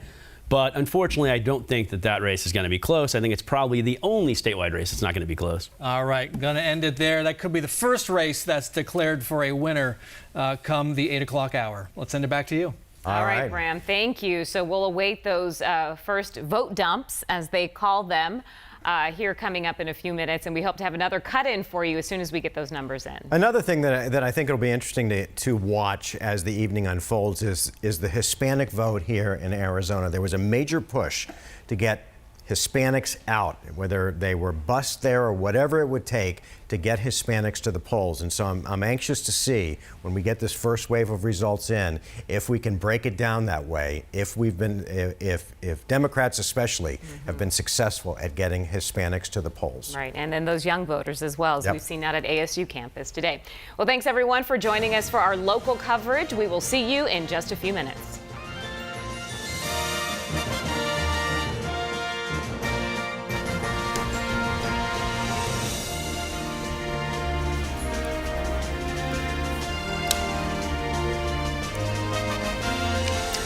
Welcome back, everyone, to our coverage here of Decision 2018 on Facebook Live. We're glad you're with us. We're here, I don't know, for the next 2, maybe 3 hours as we watch this exciting evening unfold, a night where the House could be in play for Democrats. They'll try to regain it for the first time since 2010. Their road, the Democrats' road to retake the Senate, is much tougher. And already tonight, we've seen a surprise Republican victory in Indiana, which they were hoping they would not lose. Right, and some of these races so tight that really we can just speculate what would happen. We don't know, but here pretty soon, all of that speculation will be coming to an end here as we start to get some of those poll numbers in. We're going to head out to the Democratic headquarters where Joe Dana is standing by. Hey, Joe. Hey, how are you? Hey, tonight's a night for all Democratic candidates, including the mine inspector candidate, Bill Pierce. He's with us. Arizona is one of the few states that elects a mine inspector. We're the only state. All right, the only state now. We're the only state that elects a mine inspector. So, Bill, what kind of platform do you have when you tell voters they should choose you over Joe Hart, the Republican? What's the difference? I just talk more about my experience, 44 years in the engineering industry, and the certifications that I hold that will help us with the mining industry and the inspection, starting with MSHA, which is the Mining Safety and Health Administration. That's the mine version of OSHA. Also certified through OSHA with subsurface endorsement and confined spaces endorsement. I've also been trained by the Environmental Protection Agency in erosion control and groundwater protection. So you've got the training, you've got the credentials. Did you debate your opponent? No, he declined. Okay. We recently had a bad accident in an abandoned mine. Someone actually trying to rappel down. He was stuck there for a couple of days. An unbelievable story of him surviving. Is that a reflection of a bigger problem with abandoned mines here in the state? Yes, we do have over 1,500 known abandoned mines that are not secure. This particular mine that he fell into, was on private property. He owned the property. It was his property. It was considered a secure mine, but to consider a mine secure, it needs 4-foot high barbed wire fence around it, 4 strands of barbed wire, 1 foot apart, and then a warning sign that says abandoned mine, keep out. I think he didn't have that.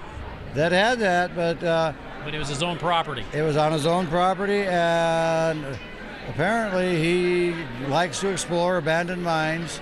And the repelling apparatus, he built it. And I saw the video of it on the news feed.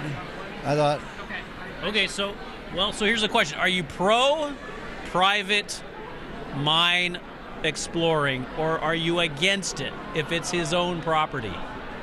that was kind of a tough call, because with it being private property, right, we don't really have a lot we don't have a lot of control over what people do on their own land. All right, you told me you're a converted Democrat. You were Republican lifelong until about 15 years ago.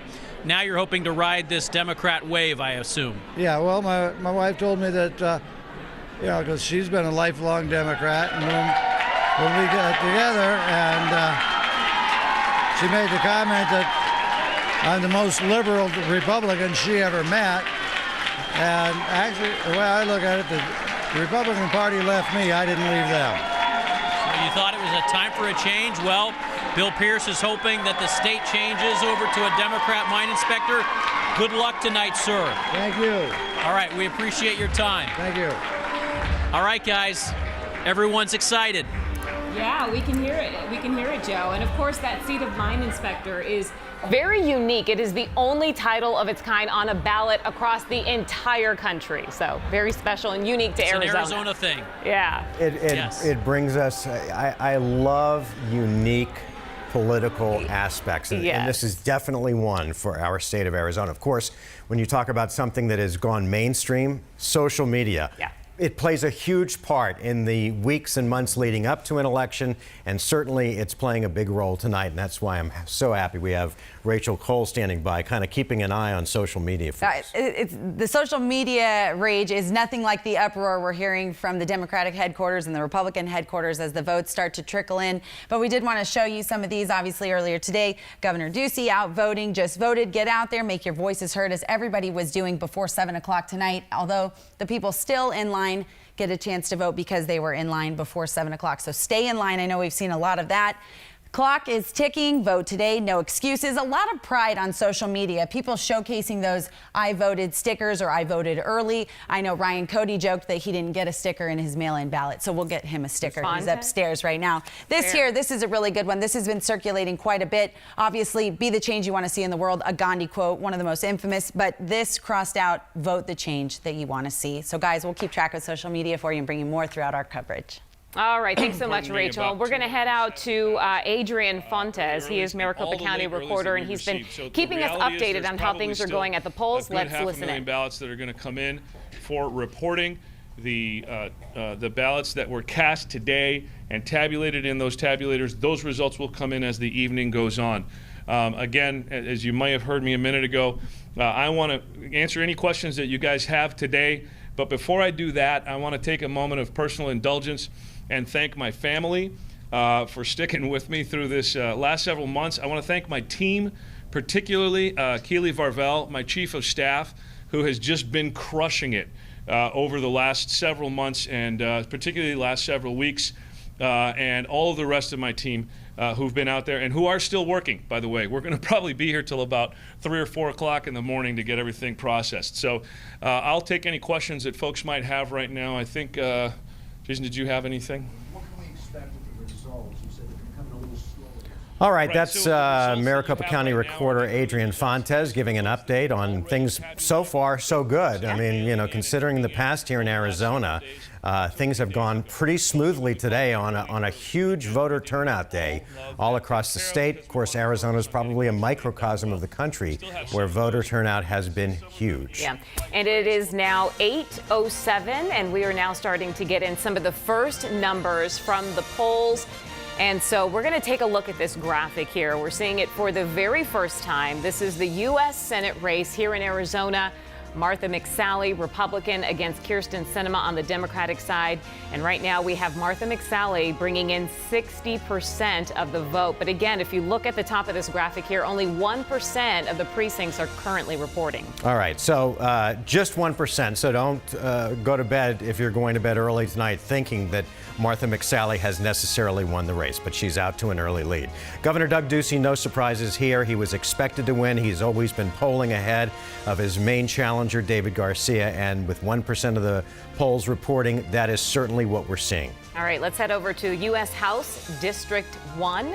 This is covering the Flagstaff, northern Arizona. 7% of the precincts reporting right now, and the results coming in showing Wendy Rogers with 56% of the vote, Tom O'Halloran at 44%.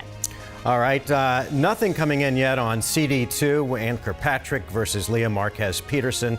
CD3, Raul Grijalva, the longtime incumbent down in Tucson, easily outdistancing his challenger, Nick Pearson, tonight. Again, very, very few precincts reporting. This is the first dump of votes that we've been able to get. Okay, and it looks like right now we've got District 4, Paul Gosar with 66%, David Brill at 33% right now.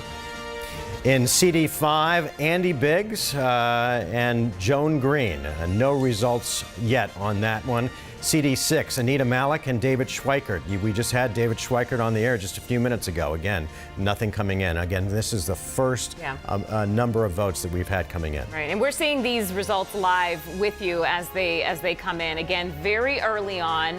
The polls closed a little bit more than an hour ago, and so we're getting in these first results, and you're going to see these numbers changing dramatically here as we head through the night with you live on Facebook. Bram, we have our political insiders standing by. You just saw some of the results coming in. The most notable one right now, Kyrsten Sinema, Martha McSally, showing she has 60% of the vote in this early result. Okay, so I want to give everybody a caution about all this. These results come in at different times. They kind of come in spurts. And so you might get some smaller counties. We have 15 counties in Arizona that are reporting to the Secretary of State. You might get some smaller counties reporting, and then you get the big dog, Maricopa County, which accounts for 6 in 10 votes in the state of Arizona. I believe that result we are showing does not include Maricopa County. And now we have another update. So if you just look at the number on those results, that is only 83,000 votes. There are going to be about 2.2 million votes, and that clearly does not include Maricopa County because there are about, I think, 600,000 votes that are going to be reported. So what we can see, though, looking at Maricopa County's votes, and I hate to kind of contradict what that screen shows, but this is real time. What do they show? Neck and neck. It's neck and basically neck 49-49. Everything I think all of us predicted right now. It's going to be a long night in the U.S. Senate race. I think probably long couple days actually for the U.S. Senate race. Actually, yeah. And that will be updated shortly. That graphic we just showed you there. You agree with that? Yeah, it's 49-49. I think I checked is 15,000 votes separating them. So, yeah. So is that a good thing for Sinema or for McSally? We'd have to dig into the numbers more. It depends on where it's coming from. It's always better to be up than to be down. Okay, they're early votes. These are just early ballots that arrived before today, right? If those votes are out of Mojave County, out of Cochise County, out of Yavapai County, and it's a 60-40 split, you would expect it, yeah. Right, and so that's why you have to know if it's Santa Cruz County and it's 60-40, it's a great night for Republicans. Okay, and we're going to have to tell you right now, as we said just a few moments ago, NBC is calling the Arizona governor's race for Doug Ducey, showing him with 78% of the vote to 21% for David Garcia, and that is with 1.5 million votes in. There aren't that many left. No, and that's an Chad Campbell, this looks like a rout of historic proportions. I think we all expected it to be a rout. I think we were predicting that for a while now. That number seems a little off, though. We'll have to kind of watch that one. I can't believe it's that bad right now. Yeah, that seems a little out of whack, I think. Well, I had said I expected a 20-point spread, that I thought Governor Ducey would win by at least 20 points. I didn't mean that's how many points I thought Garcia would. Gotcha, yes. Is that even conceivable? In your Chris Herring, chairman of the Maricopa County Republican Party, in your wildest dreams, is that even conceivable? No, 80% of I feel like somebody forgot a comma on the display.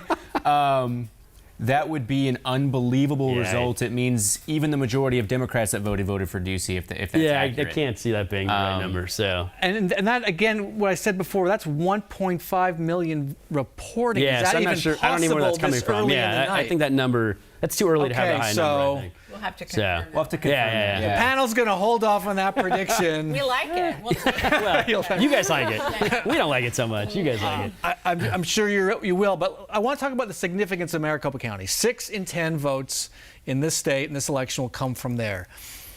Say Sinema does go neck and neck in Maricopa County by the end of the night. Oh, I'm told we got a wrap. Okay, we'll discuss that a little later. Let's send it back to you. Yeah, Bram, we're just getting some new numbers in, and I want to show them to you because just a few minutes ago, we showed you Martha McSally with the early numbers coming in with a big lead. Now things have evened out. 414,000 for McSally, about 406,000 for Kyrsten Sinema. And as Chad Campbell predicted, and we've all said this, we're not going to know, I don't think, by the end of tonight, who the winner of this race is. We may not even know by the end of tomorrow night who the winner of this race is. I know, and right now with these numbers coming in, we're talking a difference of just about 10,000 votes or so there between Martha McSally and Kyrsten Sinema. So if that continues on all night long, Right. that will definitely fall in line with what everyone is predicting is a very tight race that may not be determined tonight, if at all, in the next few days. Right, and just a few minutes ago, you heard the report from Bram and his crew that NBC has called Governor Doug Ducey a winner tonight over his Democratic challenger, David Garcia. Let's go out to Republican headquarters and check in with Tram Mai. Yeah, that's right, Mark and Caribe. We are live here at the GOP election watch party. I can tell you so far, this crowd has not reacted to what you had just said, how NBC News is calling that Doug Ducey won the gubernatorial race here in Arizona. Right now, they are watching who is winning some of these Senate races. I can tell you the crowd has erupted in those circumstances when they saw in the Utah Senate race that Mitt Romney won. In the Indiana Senate race, Mike Braun won. Tennessee Senate race, they called for Marsha Blackburn, as well as North Dakota's Senate race, Kevin Cramer. Again, they still have not reacted to Ducey's call in winning the gubernatorial race, but I can tell you roughly about 15 minutes ago, shortly after 8 o'clock, as you had just mentioned, the first time they saw results coming in, McSally leading with 60% of the votes. That's when the crowd erupted once again. But again, let's temper that with the fact that that's only 1% reporting here. Right now, if you look at the polls, according to the Associated Press, with 1% reporting, it's saying that Martha McSally is up by a hair, 49.3% versus Sinema at 48.5%. So again, it's too razor thin to call. We may not know the results of this race for the Senate seat for at least maybe a couple of days, at the earliest tomorrow even. So again, it's just a little bit subdued right now. A lot of people, there's a lot of anticipation, there's a lot of waiting. You know, I heard one lady saying that she's a little nervous, that this is really, really close. And so, you know, you have a lot of apprehension on the one hand, but you have a lot of hopeful Republicans on the other hand. So we're just going to have to wait and see. That'll do it for us here live at the GOP election watch party here at the DoubleTree Resort in Scottsdale. Back to you. All right, Tram. And likely the next time we check in with Tram, the numbers are going to look a lot different because these numbers are just now starting to come in. All right, let's head up to the voter panel with Ryan Cody and see if maybe they're reacting at all to some of these early numbers coming in. Hey, guys. Yeah. We thought that it was going to happen. Hey, okay. So sorry, we were all just talking about if we wanted to talk about the gubernatorial race, which we just heard the NBC News is calling Governor Doug Ducey, and the consensus here is that nobody was surprised. So I think we'll move on from that one. Does anybody want to say it? Okay.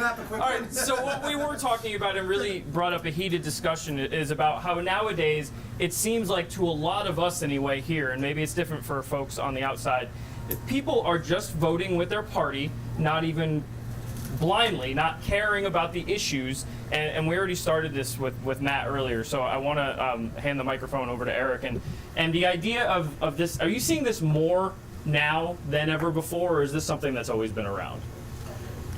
What I'm seeing now more than likely not ever before, but certainly in my lifetime, is how many times people bring up decency. Where is the decency? You keep seeing it in all kinds of media outfits come out over the course of the last 2 years. That's one thing that keeps popping up, and I think it's a legitimate question. So when we vote, I often ask myself, are we voting with the idea of decency? And I think in large part we don't. And I think there's a lot of room to be had there. So, you know, in terms of the attack ads, when you look at some of the stuff that's going on, we're not. So. Sorry, we've been wrapped again. We'll get to this subject at some point, maybe by midnight tonight. But we'll send it on back downstairs because I'm being told again that you guys have something you need to tell us. Ryan, one of the things we have not talked a lot about tonight is the race for Phoenix mayor. That's right. And of course, that seat is up because Mayor Greg Stanton now running for a seat in the U.S. House of Representatives. Let's listen in right now. Daniel Valenzuela is speaking there at the podium at the Democratic headquarters. Partisan politics is what, frankly, is part of what fans those types of flames. And we embarked on this campaign. All right. It's a little bit hard to hear. We can't really hear him very clearly there, but obviously addressing the crowd of hopefuls there that he may win that seat tonight to become the mayor of Phoenix. And there was talk about whether or not he would be willing to resign as a firefighter if he won the mayoral race, and he recently changed his mind and said, in fact, he would resign as a firefighter if he won the race. Okay, and now we're getting some more numbers that make a little bit more sense to us. A moment ago, we had shown a graphic that said that Ducey was bringing in more than 1.2 million votes. Yeah, it's been definitely changed. Yeah, this has changed now, and it looks really just a little bit more realistic. Governor Doug Ducey still in the lead, 59%, with 495,000 votes. David Garcia at 39% of the votes. Yeah, so that was way off, those first numbers that came in, and I just want to pass along that we are getting these numbers from a source that should be plugged into this. So if they come in wrong, we will try to correct them as soon as possible. So these numbers are coming from the Secretary of State. From the Secretary of State's office, yeah. So I'm not sure exactly how that number is so off, but these are the new adjusted numbers, and you can see a closer race, but a race still with Governor Ducey comfortably in control and looking like he's headed for a second term. Right, and we had just gone out to Tram I. She was out live at the GOP headquarters, and the crowd had not reacted to that news of NBC calling Governor Doug Ducey in this race. So again, I think, the information is kind of trickling out here and there, but there at the headquarters, they did not seem to be reacting to this news. Now let's get over to our U.S. Senate race here between Martha McSally and Kyrsten Sinema. And again, these numbers starting to look a little bit more reflective of what was predicted. Right now, 49% of the vote coming in for Martha McSally, just a slight lead there over Kyrsten Sinema. In CD1, Tom O'Halloran has jumped out in front of Wendy Rogers with about 7% of the precincts reporting in. That's mostly in Flagstaff. Yeah, and that was also different, by the way, from the first results that we got, because it showed O'Halloran was actually behind. U.S. House District 4, Paul Gosar at 67%. We've got 29,000 votes for Paul Gosar. This is U.S. House District number 5. Andy Biggs, 60% of the vote over Joanne Green. David Schweikert, who we talked to earlier, the incumbent, with a comfortable lead, 56% to 44% over his Democratic challenger, Anita Malik. And Ruben Gallego, no one's surprised here. He's from Central and West Phoenix, CD7, 84% right now. And again, these numbers are just coming in, so they will likely change as we go through the evening. Yeah, and Bram, a moment ago, you guys were very skeptical of the early numbers that were coming in for Governor Doug Ducey, and that new graphic, I think, looks a little bit more realistic, would you say? Absolutely. That reflects what we're seeing. And these kinds of things happen on election night. There are glitches. You have information coming in from different sources, and it can be hard to assemble properly. One thing a lot of folks are forgetting tonight is there is an election for City of Phoenix mayor on the ballot. I think we talked about that earlier. We saw Danny Valenzuela speak a moment ago. He's one of the one of the four candidates, and there we're putting up the numbers. And this might come as a surprise to people because it was generally thought this was neck and neck between Kate Gallego and Danny Valenzuela, two former city council members. And yet Kate Gallego is just 5 points plus 1 vote away from winning this outright tonight. If this stays as is, then Kate Gallego and Danny Valenzuela would go to a runoff in March. Chad Campbell, how much of a surprise is it that Kate Gallego is 20 points ahead of Danny Valenzuela? I mean, it's a big deal. I mean, I don't think anybody expected the gap to be this large between the two candidates. I think most people on the Dem side came into tonight thinking that Kate was going to win, probably be a runoff between Kate and Danny, which looks to be the case. I have a hard time believing Kate's going to get to that 5+1 number you just referenced. But I mean, this is a huge gap that Valenzuela will have to make up in the general. It may be insurmountable. We'll see. All right, got to end it there. We're going to send it to Will Pitts, who is with Democratic Attorney General candidate January Contreras. Will? Hi, thanks, Bram. Yeah, January Contreras, you are almost neck and neck right now. How are you feeling about this so far? I feel great, and I'm just so grateful to the people of Arizona because I traveled this whole state, and I heard from people what they want out of leaders again, and I believe that's what we bring to the table. So I feel really good, and I'm just so proud of Arizonans for coming out to vote, for making their voices heard, no matter how they cast that ballot, because this is important for us to make sure that we're holding our leaders accountable, and voting is the only way to do that. Now, the numbers that I have right now in front of me say 47-52. You think that's something that'll make up as more day of ballots come in? I mean, we're hopeful. We feel good. We talked to so many people who really want leaders who are going to be answer to them. And, I'm running against someone who tried to take away health care from hundreds of thousands of Arizonans. People pay attention to that kind of stuff. And so I feel good, and I'm, again, very grateful. All right, January Contreras, thank you very much, guys. We'll send it back to you. All right, thanks so much, Will. And you can feel the excitement starting to build now. Some of these numbers are coming in. For the most part, pretty reflective of what we thought. Governor Doug Ducey in the lead for governor. And then we're also seeing results. Kyrsten Sinema, Martha McSally with a very slight lead for Kyrsten Sinema. That was expected. And then Kate Gallego right now in the lead to become Phoenix mayor. We're going to go through some of these results for those of you watching on Facebook, and then we'll be coming on 12 News Live during a local cut-in, and then we'll be back with you in just a few minutes.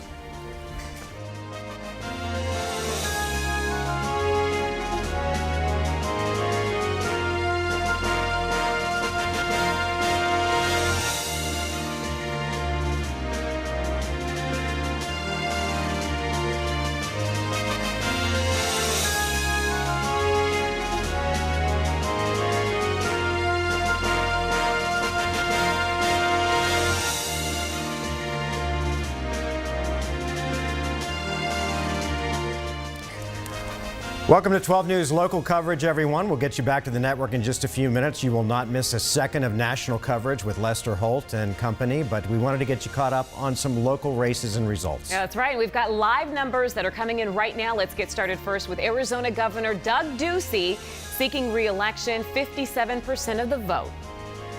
And Kyrsten Sinema and Martha McSally, to no one's surprise, we knew this was going to be a very, very close race. Only 4% of the precincts coming in, but just 1 percentage point separating the two. All right, let's get to the U.S. House District 1. Tom O'Halloran with 51% of the vote, and we're seeing 9% of the precincts voting on that race. House District 2, Ann Kirkpatrick with a comfortable lead right now over Leah Marquez Peterson. All right, let's head over to U.S. House District 5. Andy Biggs, 60% of the vote over Joanne Green's 40%. And in CD6, David Schweikert, the incumbent, with a comfortable lead over Anita Malik. All right, no surprise here. Ruben Gallego bringing in 84% of the vote right now, 46,000 votes for him for District 7. All right, let's check back in with our vote panel and go with Graham Resnick and some of our political insiders. Guys, what do you make of what you're seeing so far? Well, I'm going to ask each one of our guests to pick up a race and talk about it. And we're going to start with the race we just had up on our screen, Debbie Lesko and Hiro Tipernini. Yeah. Congresswoman Lesko won by 5 points in April. Looks like it's going to be a little wider now. Yeah, I was actually with you at Debbie's house for the special election, and I told people that night I thought it was going to be 12. Before tonight started, I said I thought it was going to be 9. So we're right where I think it should be for this cycle. All right, Secretary of State's race, second in line to the governor. It's pretty close. What's going on there? Well, I don't think that point is lost on the voters. You see a big margin of folks who like Doug Ducey as governor. They like what he's done for our state. And with the understanding that it's not that uncommon for secretaries of state in Arizona to become governor, that they want someone that they think would be more closely aligned with Governor Ducey. And when you look at the money that was poured into the Hobbs race, so much money for the Dem candidate, and he still is ahead, I think that says a lot about the voter confidence in Republican leadership. All right, second congressional district, the one Martha McSally has left. Mm-hmm. Ann Kirkpatrick, you worked for her. She's far ahead right now. What's working there? I mean, I think it's organizing, again, young people to win back and to fight for a candidate that actually stands for the issues and values that they care about and are affecting their everyday lives. We organize on U of A, which is in that district, and overwhelmingly young people wanted Ann Kirkpatrick instead of her opponent. All right, gonna have to end it there. Sorry, Chad. We'll get to your legislative races a little later. Let's Media send it back bias. to you. All right, guys, thanks. NBC News is projecting that the Democrats will take the House for the first time since 2010, but it looks like the GOP will maintain control of the U.S. Senate. Yeah, we've got another result coming in for you here quickly before we let you go. U.S. House District 2, Ann Kirkpatrick with 58% of the vote. And again, David Schweikert, the incumbent, with a comfortable lead over Anita Malik. Raul Grijalva, long-time incumbent, down in Tucson, easily winning tonight, 61 to 39%. It's not over yet, but he's got a comfortable lead. Yeah, District 4, Paul Gosar with 66% of the vote there. All right, that's going to do it for our local coverage. Stay with 12 News and NBC News throughout the night for Decision 2018 coverage. We'll be back on in a little while with local coverage, but right now we'll get you back to NBC News.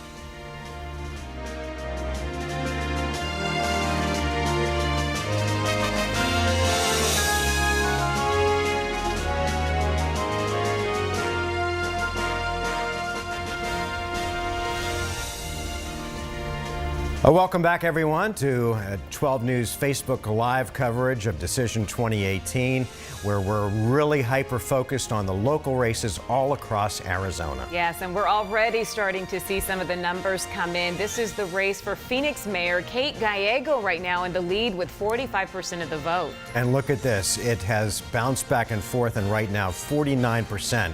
Each of the candidates, Kirsten Sinema and Martha McSally. Yeah, and you know, we've been talking about this as well as our political insiders that more than likely tonight we're not going to know who the winner is. We may, you know what, Caribe, we may not even know tomorrow night. Yeah. One thing for sure, though, is that it will be historic. It will be the first female U.S. senator here in Arizona. We've had women who have been governors. We've had 4 of them, but this will be the first time that we will elect a woman to represent us in the U.S. Senate. All right, let's continue our local coverage with Team 12's Bianca Bono. She is live at Democratic headquarters. Hi, Bianca. Hey, Mark Caribe. We are here with the chair of the Democratic Party here in Arizona, Felicia Rodolini. Felicia, thank you so much for your time. How's the night going for you guys so far? The night is very promising. We're very happy with what we're seeing right now. Early returns, but we're very excited and optimistic. Tell me about some of the races you're watching very closely tonight. Well, absolutely. The cinema race is on our minds. We believe that is one that we're going to win tonight. We have knocked on over 1 million doors since July, and our ground game has been second to none, and we think that's going to pay off tonight. Tell me what's been different about this midterm election compared to years past, because it just feels different in so many ways. Well, as a former candidate, I'll tell you right now, the turnout has surpassed 2016, 2010, and 2014 on the Democratic side. And we're seeing that in early balloting. There was over 1.4 million people who had already cast their ballots by tonight. That's impressive, and it's second to none in our history. Which groups of voters are going to be the difference makers tonight? We believe that moderate Republicans will be voting for our Democrats because we are the ones that are fighting for health care and good public education. Independents are definitely going to lean with us, and we're having record turnout of Democrats. So with those 3 groups, we believe that it's going to be our night. We've also seen incredible numbers when it comes to women voting and women running. Yes. What have you guys been seeing? What is it about this year that has inspired so many women to run and then to get out and vote? Women want to make a difference, and women want to get things done. And when we have been out talking to folks across the state, they're just tired of the chaos, and they want to see real results and real problem solved. And women want to do that. And I believe that in the primary with the Democrats, all of our women candidates beat the male candidates. And what we know is that right now the highest percentage of voters, Democrats, are women. We've also seen a lot of teachers, maybe inspired by the Red for Ed movement, get out and actually run for office. Yes. What are you seeing in terms of those candidates, former teachers that are running tonight? These former teachers are inspired they have fire in their belly, and they know how to talk to the people in their neighborhoods. I know teachers that are running in the LD15. Every night, they're out talking to Republicans and independents, and they just know, because they're teachers, how to approach these folks and get to know them and have commonality. Let's say tonight things don't go quite as well as planned. Some of those seats aren't able to flip from red to blue. Maybe Kirsten Sinema doesn't pull it off. Are there still some positive takeaways for the Democratic Party here in Arizona? Oh, absolutely. The engagement is off the charts. We're building an infrastructure with a network that we've never had before, and that's building for 2020. And it's going to be a sustainable network for a lot of election cycles to come. Arizona is a battleground state this year. Do you see that as a trend moving forward? Oh, we know it's a battleground. It'll be a swing state in 2020. Thank you so much for your time. We appreciate it. Best of luck to you and all the candidates tonight. Guys, we'll send it back to you in the studio. All right. Thanks, Bianca. Right now we want to go to Debbie Lesko, who's on the podium. Well, it looks like I've won. Woo!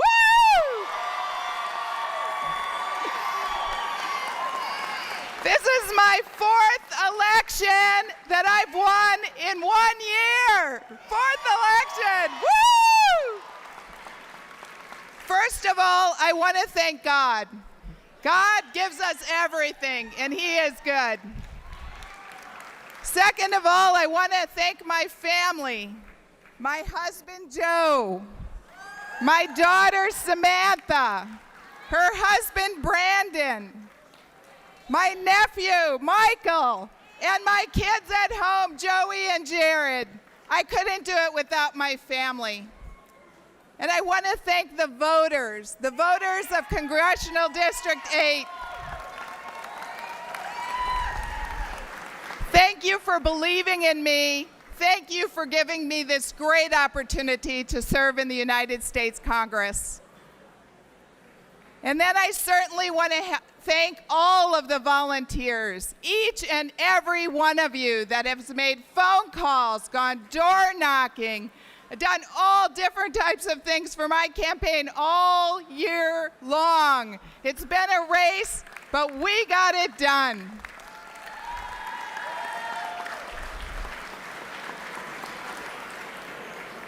I think it's looking really good for Republicans tonight, and you guys are the ones that did it. All right. Thank you, and God bless you. Let's continue to win. Woo! A very fired up Debbie Lesko tonight. Yeah, and she is giving her victory speech there, being elected to the U.S. House District 8. Now we're going to check in now with Bram Resnick and our political insiders and get their reaction on that. Okay, so Debbie Lesko, as we just heard her say, winning her 4th election since April. Since April, and pretty good, healthy margin, 12 points. You weren't surprised at all, Chris? No surprise there. No. This district what it always has been when Trent Franks just walked, or does that 44% at least, is that anything Democrats can take away from and say, hey, okay, good fight? No. No? No. Okay. Debbie is a hard worker. She served that district in the legislature. Now she's serving it in Congress. They know who she is. I think that this special election was a little bit of a fluke, to be honest with you. There was some,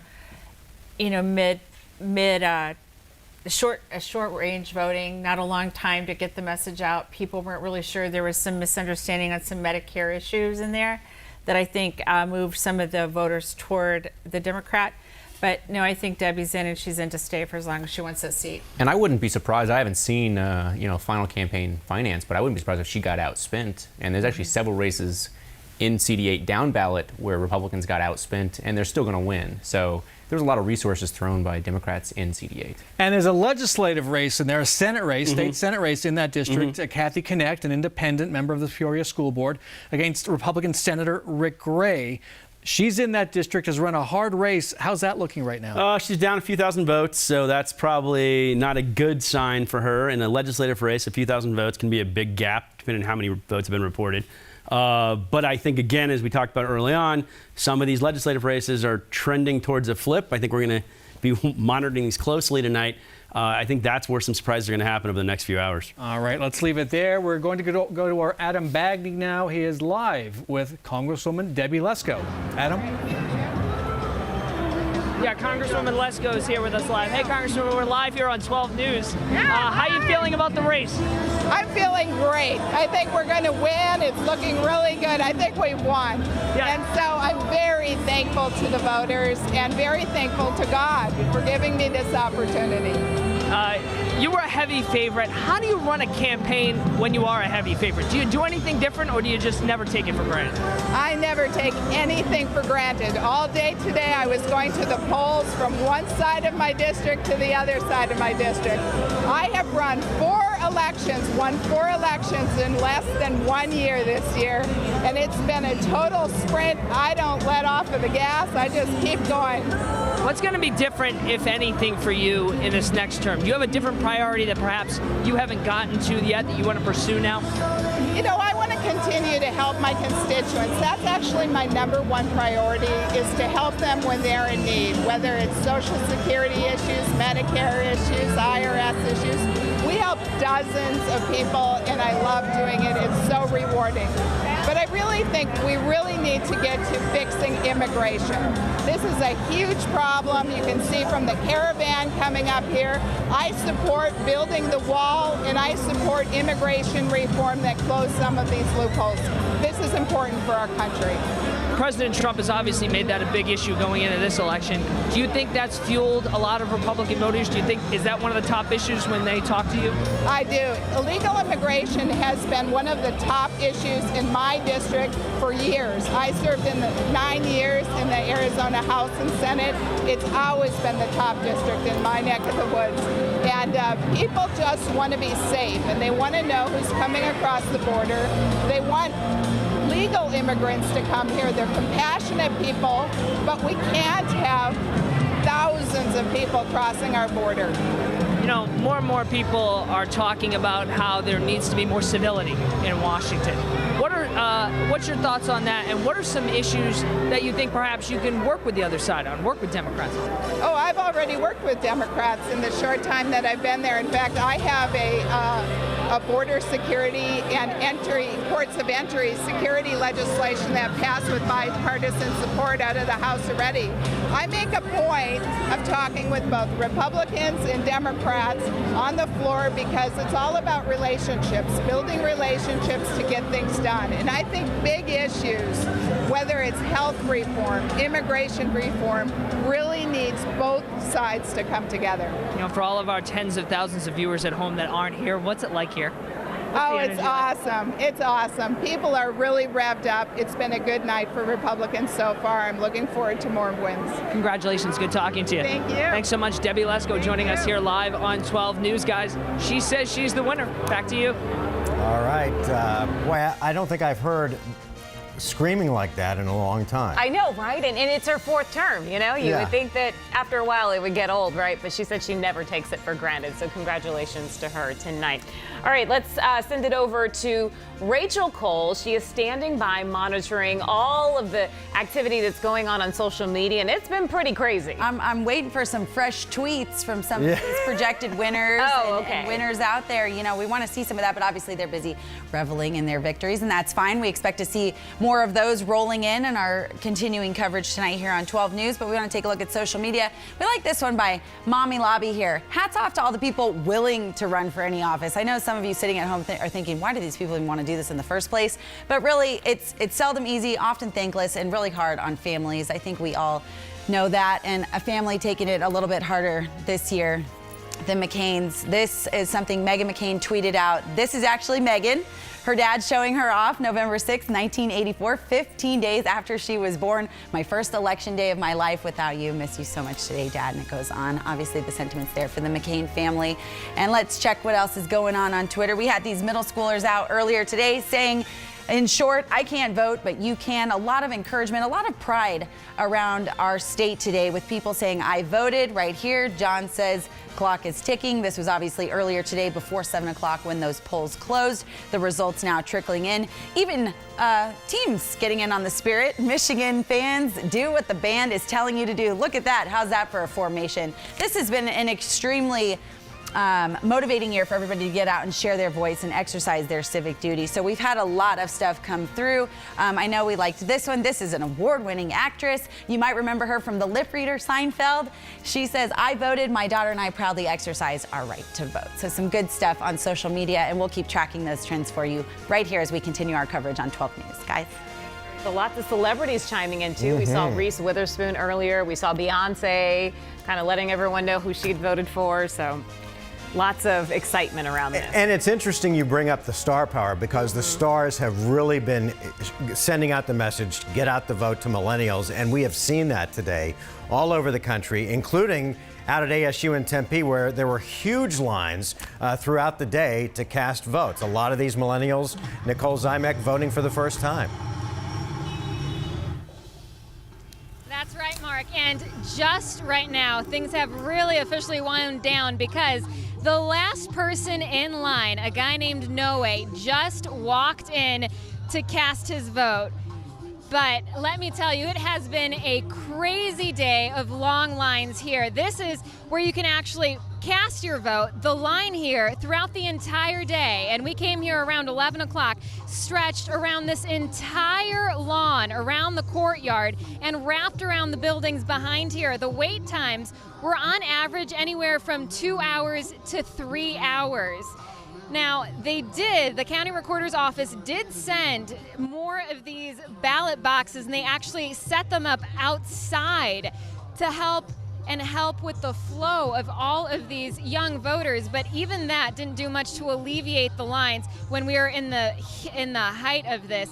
Now, the county recorder, Adrian Fontes, did tell us that the reason for these very long lines was at least partially because of the number of provisional ballots that were being cast here, which means some students were showing up, maybe either didn't have IDs or didn't have the right addresses in the system, which helps to contribute to these long lines. But either way, it has been a long, long day of lines, and it has been incredible to see the amount of young kids coming out, students to vote, all that push to get out the vote, and young people. You can truly see that worked here. And it has, for the most part, wound down now. You can see the music, though, is still going strong. To my left here, they're still serving food. So they're going to keep all of these students pumped and ready and excited until the very last one comes out. Mark, Caribe. All right, now we're going to head over to Democratic headquarters. Bianca Bono is standing by with some special guests. Hey, Bianca. Hey, Caribe. Yes, we are here with Representative-elect Raquel Teran and her mother, Maria, from LD30. Raquel, congratulations. Thank you so much. We're very excited. Top vote-getter, yes. Yes, and you ran for the first time back in 2012. You didn't have as much luck. Tell me about what victory is like this year. Well, victory tastes really good. It means that I get to take the stories and the organizing that I've done for the last 12 years into the state legislature and fight for the families of Legislative District 30, so I'm very excited.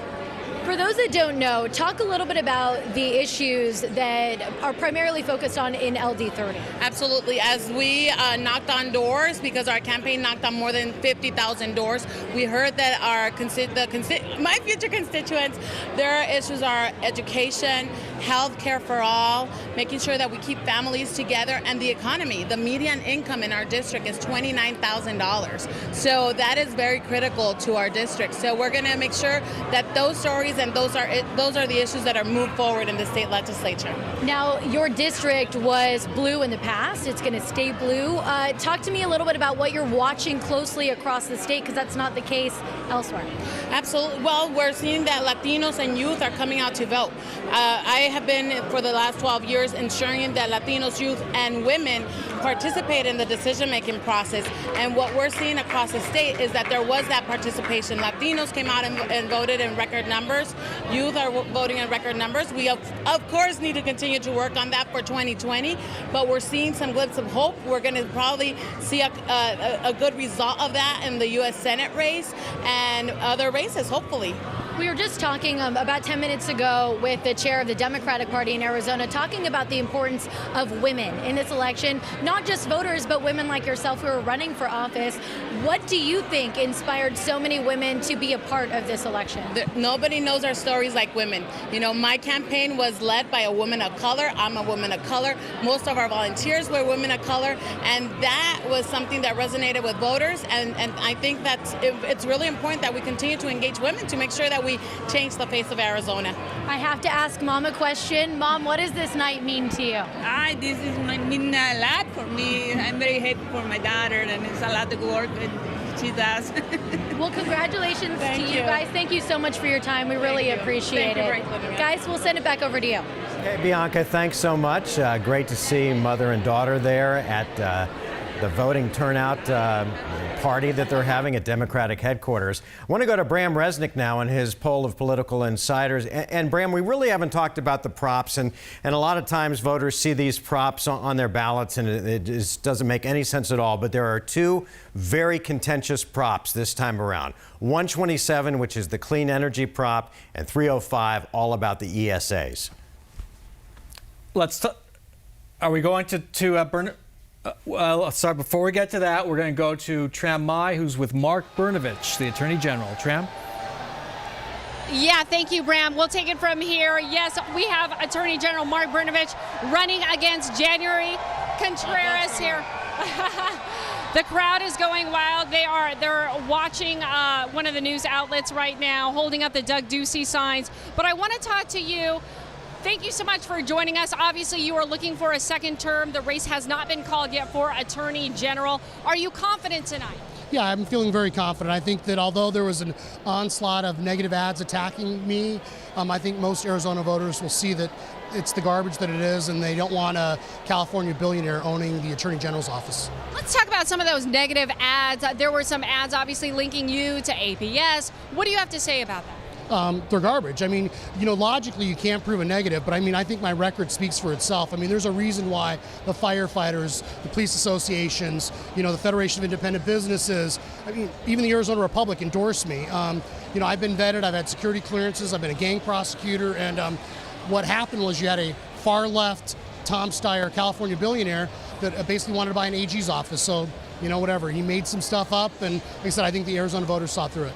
This second time around, if you are reelected, I know your campaign, your platform has been, among many things, you've promised the prosecution of would-be terrorists, perpetrators of sex crimes against adults and children. There's also charter school reform. What are the top three things that you are looking to prioritize this second time around? I think one of the things that concerns a lot of folks here is internet privacy and security. It's something that affects all of us in different ways, and it's kind of an issue that's floated under the radar. But we also want to make sure we're protecting Arizona consumers, as we've done with record amount of restitutions, whether it was suing Volkswagen or Theranos or some of these other major companies. You're going to continue to see us do that, including the opioid manufacturers, which we have done. And so we want to continue to increase the number of prosecutions when it comes to drugs and human trafficking. And so I think you're going to continue to see us what we're doing and build on that success. There have been possible rumors that maybe after Attorney General, that possibly a run for governor. I will tell you what, I can't stand politics, and this whole Tom Steyer crap has reinforced to me that I don't know why any sane person would ever do this again. So yes, highly unlikely. Yes, I'm not a big unlikely, but not exactly no. No. So you're saying there's a chance? No. If I get a lifetime pass to press coffee, I will do it. So I'm going to need to be overly caffeinated. But you go talk to my wife, the judge, and I think she's going to put the kibosh on anything else. So. All right. And I got it finally. I can't let you go without talking about this dunk tank. What is that about? Well, you know what? I'm never going to have enough money to compete against somebody like a Tom Steyer, but we can have a little fun at his expense. And so that's what we're doing. We have a lookalike out there and showing folks that, you know, like I said, we can't outspend him, but we can outfun him. Thank you so much. Pleasure to talk with you. Always Thank a pleasure. You so much. Thank you. Thank you. All right, that'll do it from here.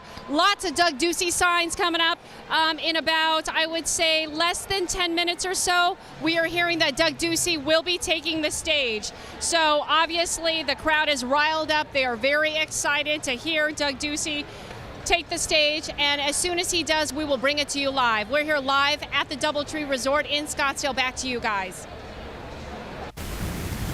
All right, thanks, Tram. And just to reinforce what Tram said, we might have to break away to take Doug Ducey's comments if he does go on the stage, and we'll do that as soon as he takes the stage. Mark Brnovich, the Attorney General, has some beef with the guy who funded your campaign. And I know you weren't involved in Tom Steyer, who was behind NextGen. You weren't involved directly in Prop 127, but it's going down by 69 to 31. How much does that sting? Well, I mean, you know, progress doesn't happen overnight. That's the only thing that I can say. And NextGen did something that has never been done before in Arizona by fighting for a cleaner environment and a better future for the state. And, you know, we also exposed the corruptness of APS. Which was seen all over the place. And I've grown up in Arizona, so I've seen them all over the place. And it was time for it to be called out. And I think that maybe if we didn't win this year, maybe we'll win in another year. So we'll see. All right, we're sticking with the props. Prop 126. It basically makes a whole bunch of kinds of services off limits to any kind of tax, period. It looks like that's going to win. It's up 65 to 35. The governor opposed it. Other top Republican leaders opposed it. Why couldn't they stop it? You know, it's interesting that the Arizona Democratic Party opposed it. My organization, the Republican Party, Maricopa County, opposed it. But voters overwhelmingly voted for it. It was hard to convince voters that stopping a future tax was a good idea. I think the message didn't get out. This does not stop taxes. It stops a certain form of taxes for a small percent of businesses. And it just shrinks the tax base. You can still pass a sales tax. And I would say, I mean, the yes side spent millions and millions of dollars compared to pretty much a couple $100,000 on the no side. But I will say, we have seen polling as recently as last week that had this a pretty close race. I think at the end of the day, this was a very complicated issue, though, and people saw don't raise taxes if you vote yes, and they kind of went to the default of, you know, let's not raise any taxes. It's a shocking outcome, though, to me, to be honest with you. But it's a pretty simple issue. Yeah. Don't raise taxes. Well, who's going to say no to that? We have to figure out how to fund schools and infrastructure 10 years down the road. It's not going to be simple, but it's simple right now. I don't think you give voters enough credit. I personally was a yes on 126. And on both sides here, I don't think you gave voters enough credit. On the 127 and Tom Steyer, I think that Arizona voters said, we don't want a California billionaire coming in here and throwing his money in and trying to buy Arizona votes. I just think that was soundly rejected. It doesn't matter how he did it or what he did. Arizona voters rejected Tom Steyer, and that was part of 127. On 126, Arizona voters understood that the best way to expand revenue is to expand the economy, to grow the base, not look for other ways to take revenue from taxpayers. Let's find a way to increase revenue by having more people pay fewer taxes, increase our economy in different ways instead of looking for ways to further tax the public. I think the interesting thing there is you had anti-tax organizations like Americans for Prosperity and the Arizona the Koch brothers and the Arizona Democratic Party were like this. You had the full political spectrum opposing this proposition. Because of the types of taxes they oppose. They don't want further property taxes. They don't want other types of taxes. So they would say, yes, it's okay to go ahead and tax services if you don't tax these other things. And I don't think that, to me, it goes back to double taxation. You've heard me say this before. If I provide a service to you, you pay me, I pay income tax on that. That's the taxes have been paid. Okay. I just want to mention that Governor Ducey is expected to talk in a few minutes at 9:05, and we will take his remarks as soon as he gets up on the stage. I'm sorry, Chris, go ahead. Yeah, I think another point to make, and Balin, you said exposing the corruption of APS. I think it's important for voters to understand spending money in politics does not mean you're corrupt.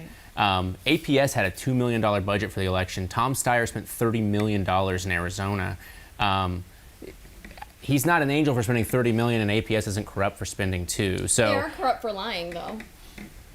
What do you mean? That's a big statement. What do you mean? They are corrupt for lying, and Lying how? Lying how in buying people like Mark Bronovich, who just spoke, to poke his nose in things that Attorney General does not need to be in. That's a horrible accusation. That is a horrible to make accusation. With no It is evidence. not That is your like the Republican opinion. Party doesn't accuse people of things. Oh, please. You're Anyway, really being ridiculous so with Tom that statement. Steyer is made out to be this boogeyman, but that is flat out lies because the whole truth isn't being told. The reality is that the organizers who are running these campaigns are from the community, and they want this. They agree with this, and they know what is best for their community.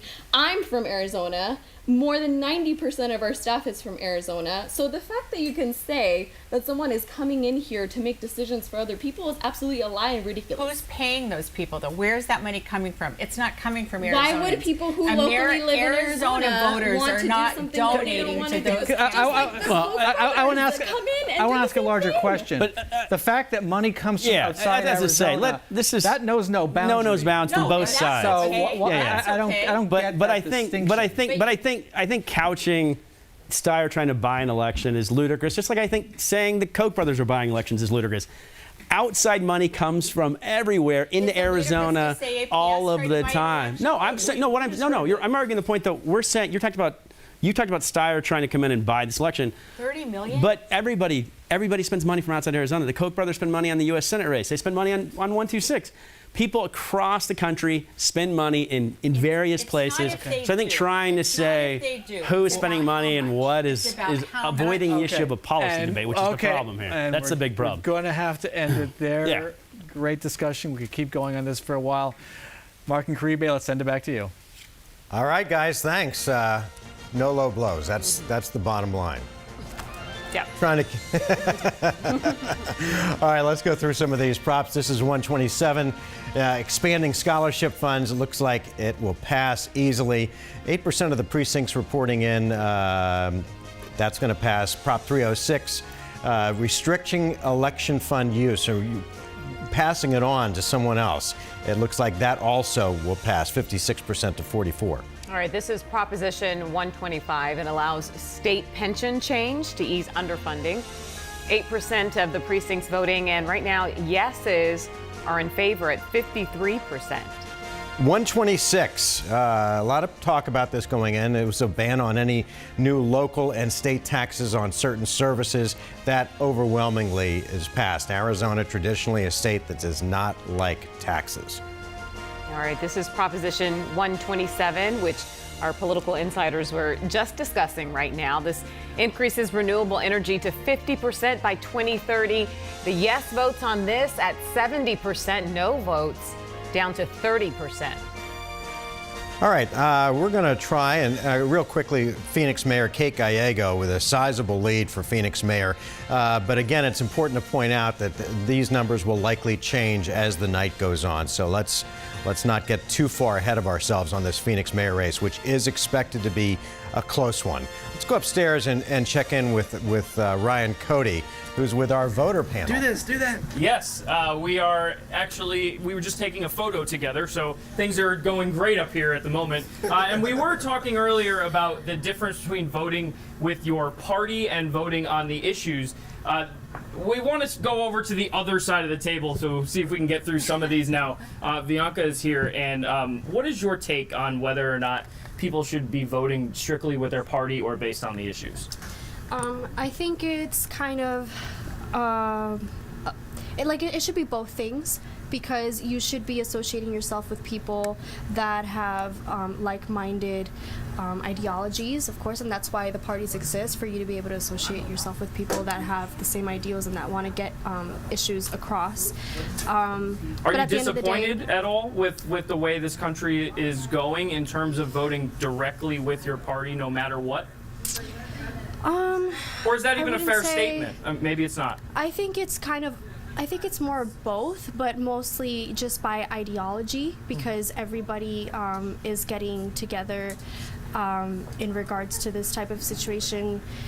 Obviously, the party is representing the ideology, but it's kind of a mix of both. I don't think I'm really disappointed in regards to, there's obviously a lot of partisanship, but at the end of the day, it is based on what the people believe in and the issues that they stand for, and so they're voting for their issues and for the politicians that are going to represent those issues. All right, and Tanya, I want to ask the same thing quickly. Is there are you disappointed at all with some of that rhetoric in terms of voting directly with your party, despite of what the issues are?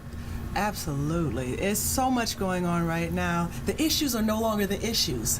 The political climate right now is so toxic that we can't really define the issues. At this point, we are mudslinging, fear-mongering. We are doing so many other things than looking for solution-based discussions or pointing out what the issues are, that everybody's in a bit of a flux of fear. We're responding out of fear right now, and it goes back to 1957 Profiles of Courage. Going way back. Yes, going right back to Profiles of Courage, when can someone please stand up for what is right, for truth, actual truth, and for what we really need to come to terms with are the issues. What are the issues? All right. Now, do you want to address this, or you want to move on to something else? Either way. Okay, so what we are hearing that NBC News is projecting that the GOP will continue control of the Senate and the Democrats will have the House. Is that something that you are surprised by, if in fact it does remain that way? I'm not surprised. That's a typical trend in the midterms. We usually tend to, the House tends to go the opposite direction as the presidency. I think what I would like to see, though, is maybe people can start working together a little bit there, because that's obviously the biggest problem is now if we've got,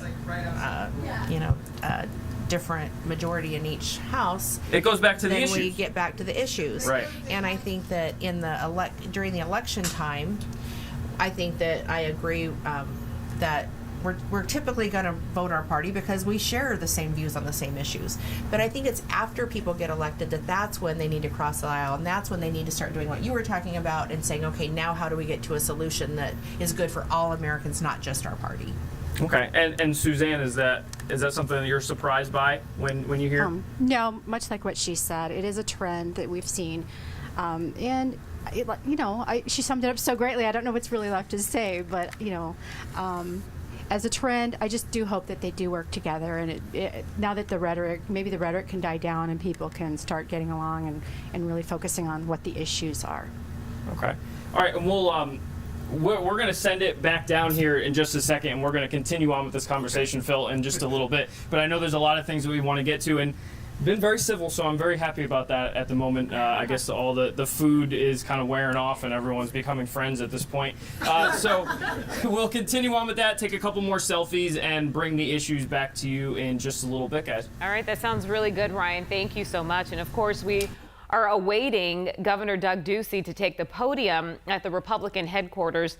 NBC News calling Doug Ducey the winner, so he will, looks like, move on to his second term as governor of Arizona. So again, we'll bring that to you as soon as we get that live out from the Republican headquarters. And here's a look at the numbers right now. 58% for Governor Doug Ducey, with more than or almost 750,000 votes. In the Senate, still way too close to call. You can see those numbers. They've been vacillating back and forth. At one update, we'll see Kyrsten Sinema on top, and then we'll see Martha McSally on top, as she is right now. CD1, Tom O'Halloran outdistancing Wendy Rogers. All right, and of course, Tom O'Halloran. And then, okay, let's go to U.S. House District 2, Ann Kirkpatrick at 55% of the vote over Leah Marquez Peterson. U.S. House District 3, Raul Grijalva at 61%. Yeah, he's not going anywhere. He is going to own that seat as long, probably, as he wants to stay in office. Paul Gosar, looks like he'll stay there, the incumbent, easily outdistancing his opponent. And in CD5, Andy Biggs will stay in Washington. He's winning 60% of the vote over his opponent. David Schweikert in CD6, looks like he will retain his seat over Anita Malik. And this is U.S. House District 7. Ruben Gallego, overwhelming lead there at 84%. We're also expecting to hear from Ruben Gallego here pretty soon out of the Democratic headquarters.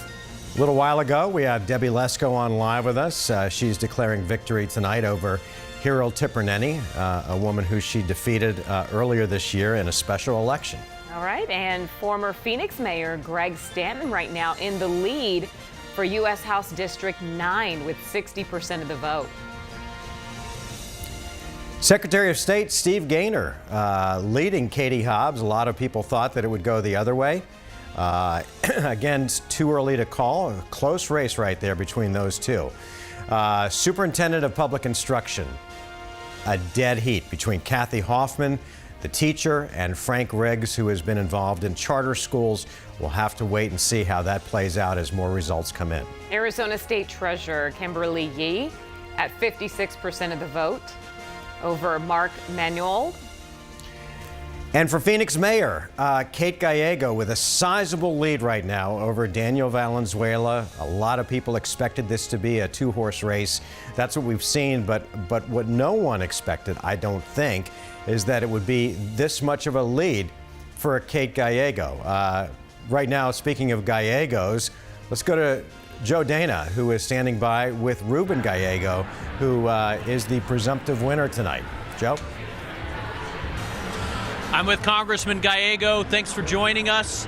You heard the big applause here when it was announced that the House is going back to Democrats. What does this mean for you moving forward? Well, what it means forward is that the people have spoken. They want us to put a check on this presidency, and they also probably want us to work with the president. So we're going to look for areas to compromise, and where we can't compromise, then we're going to have to figure out a way to, pull back where the president is trying to overstep his boundaries. At the end of the day, I think Arizona's doing well. I think you're going to have a good sweep. Kirsten Sinema's going to win. Katie Hobbs is going to win. Kate Gallego's going to win for mayor. We're very proud of the results. Are you saying that because you're a Democrat and look, you're part of the big party here tonight, or are you reading these numbers that may favor Republicans early but then tend to fill in for some Democrats late? What do you think? I think the numbers are there. For example, my district had the highest turnout. We're actually approaching 2016 numbers. A lot of the rural, really conservative areas have reported, and McSales is only leading by 10,000 votes. We have a lot of our rural Democratic areas still haven't reported, and a lot of Democratic still hasn't reported, and we know that the ballots come in later are going to favor Kirsten Sinema. So we feel very powerful, very strongly that she's going to win. We know that Katie Hobbs is going to win, and Kate Gallego right now is at 45% in a strong field, and she's either going to win it outright or she'll win it in March, handily. The superintendent's office could also go Democrat. That's extremely tight, so some tight races. Yeah. As far as Congress goes, are we in for 2 years of gridlock here?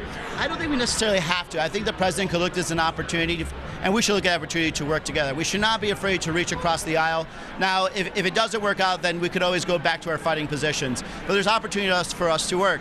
Even on immigration reform, which is, I think, something that everyone's really worried about and talking about, there's a way for us to work on that to actually have a solution. And other areas that I think that it would benefit this country. We don't necessarily have to be in a fight. On the issue of the president, you have tweeted that Americans will have wished in the future he was never born. That's Harsh rhetoric. Right. Do you regret that, one? And two, going into an era now to possibly negotiate, would you publicly apologize for something like that? I don't regret it yet, and hopefully he'll prove me wrong. I think that's always something that I hope the president actually does well and does well for this country, and I hope that he would also. All right, we're cutting away from the interview with Congressman Gallego to bring you these live pictures of Governor Doug Ducey, who's been declared the winner tonight in his re-election bid. Yes, and tonight he's going to be taking the podium here. You can see him walking with his family there from a back room there at the GOP headquarters in Scottsdale. They're slowly making their way up to the stage. You can see a large crowd there of supporters awaiting to hear from the governor, who has now won his second term as the governor of Arizona. I think all the polling leading up to this election tonight showed the governor in control. I don't know that anyone expected it to be called this early over his challenger, David Garcia, but nonetheless, Governor Doug Ducey retains his seat I think that getting the teachers the raise that they had called for during the Red for Ed movement probably helped him. Might have been a different result had he taken a hardline stance and had he not been able to come up with the raises for the teachers that he promised. But I think that the rose did not, the bloom did not fall off the rose because he was able to get that 20 by 20 raise for Arizona teachers, which was sorely needed. And again, the ballots are still being counted tonight. Not all of the precincts have reported just quite yet, so we don't know those final numbers in terms of how many people voted for Governor Ducey. But at this point, it looks like there is enough for him to be called the winner in this race. We just heard it from NBC News, officially calling Governor Doug Ducey the winner in tonight's race. You can see him there walking in front of the curtain, the music playing now as the governor takes his place on stage, ready to give his acceptance speech.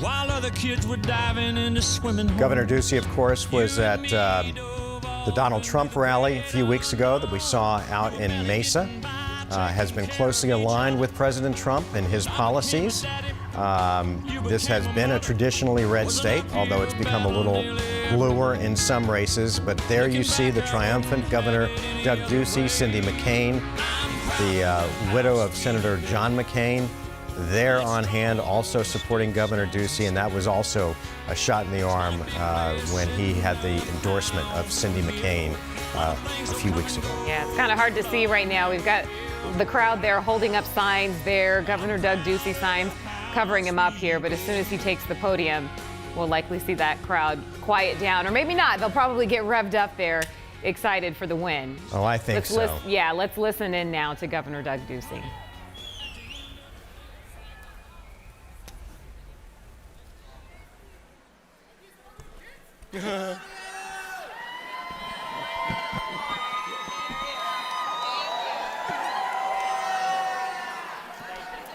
Good evening, everyone. Thank you for coming out tonight. A little while ago, David Garcia called to congratulate us on our campaign. I want to thank David for stepping into the arena and wish him and his family the best. And I also want to thank Angel Torres for stepping up and bringing his ideas to this race. Our campaign has reached its conclusion. Arizonans have voted and they have spoken.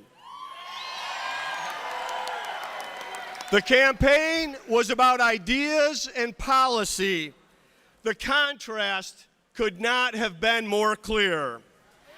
And the debate could not have been more spirited, perhaps more than we've ever seen in the state of Arizona. And in a democracy, who would want it any other way? To the people of Arizona, I am humbled by the confidence you have put in me.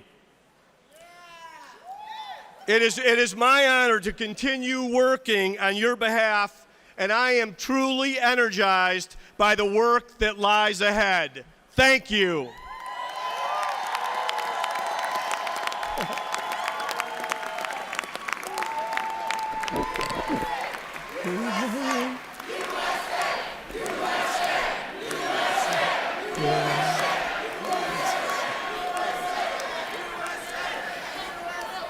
This victory would not have been possible without the support and hard work of so many all-stars, starting with my family.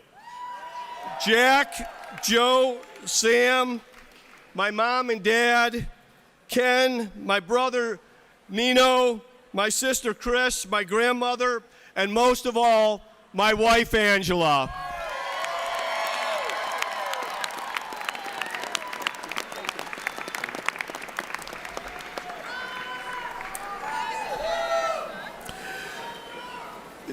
To our dedicated volunteers, you're awesome, unbelievable.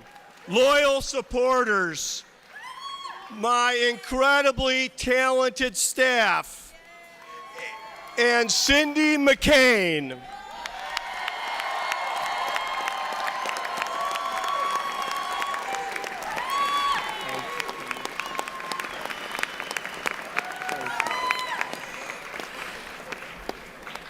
To all my friends, you have not only helped make tonight possible, you have made the journey memorable and fun. For a guy that came to Arizona 36 years ago with nothing but a beat-up old Datsun, it means a lot to stand before you tonight and call all of you friends. And boy, we have come a long way together. 4 years ago, our economy was stagnant. Our state budget was broken, and our public education system was mired in lawsuits. Today, our economy is booming. We've got more jobs available than we have people to fill them.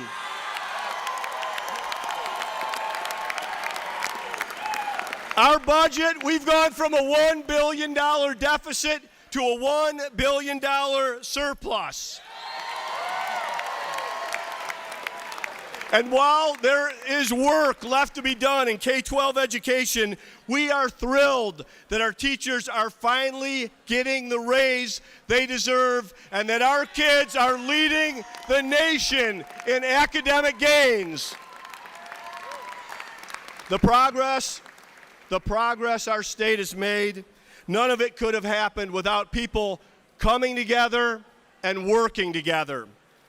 Not only at our Capitol, but across this state, business leaders, education champions, community leaders, nonprofits, teachers, parents, principals, everyone putting aside their differences on issue after issue and getting positive things done.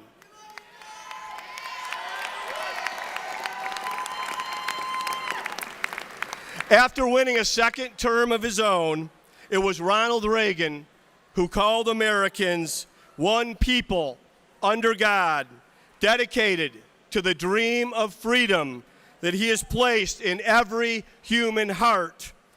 In that spirit, we go forward.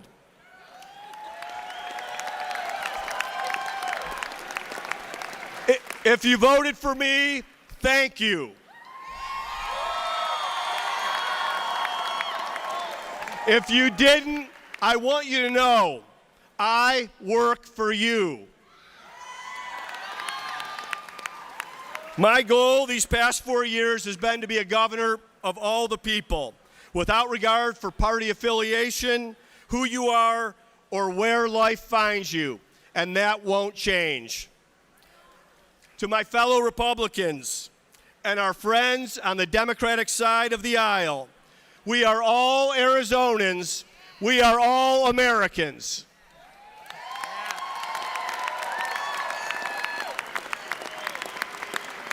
We celebrate tonight, and tomorrow we get to work. And it's work we will do together, putting the campaign behind us and letting politics stand down.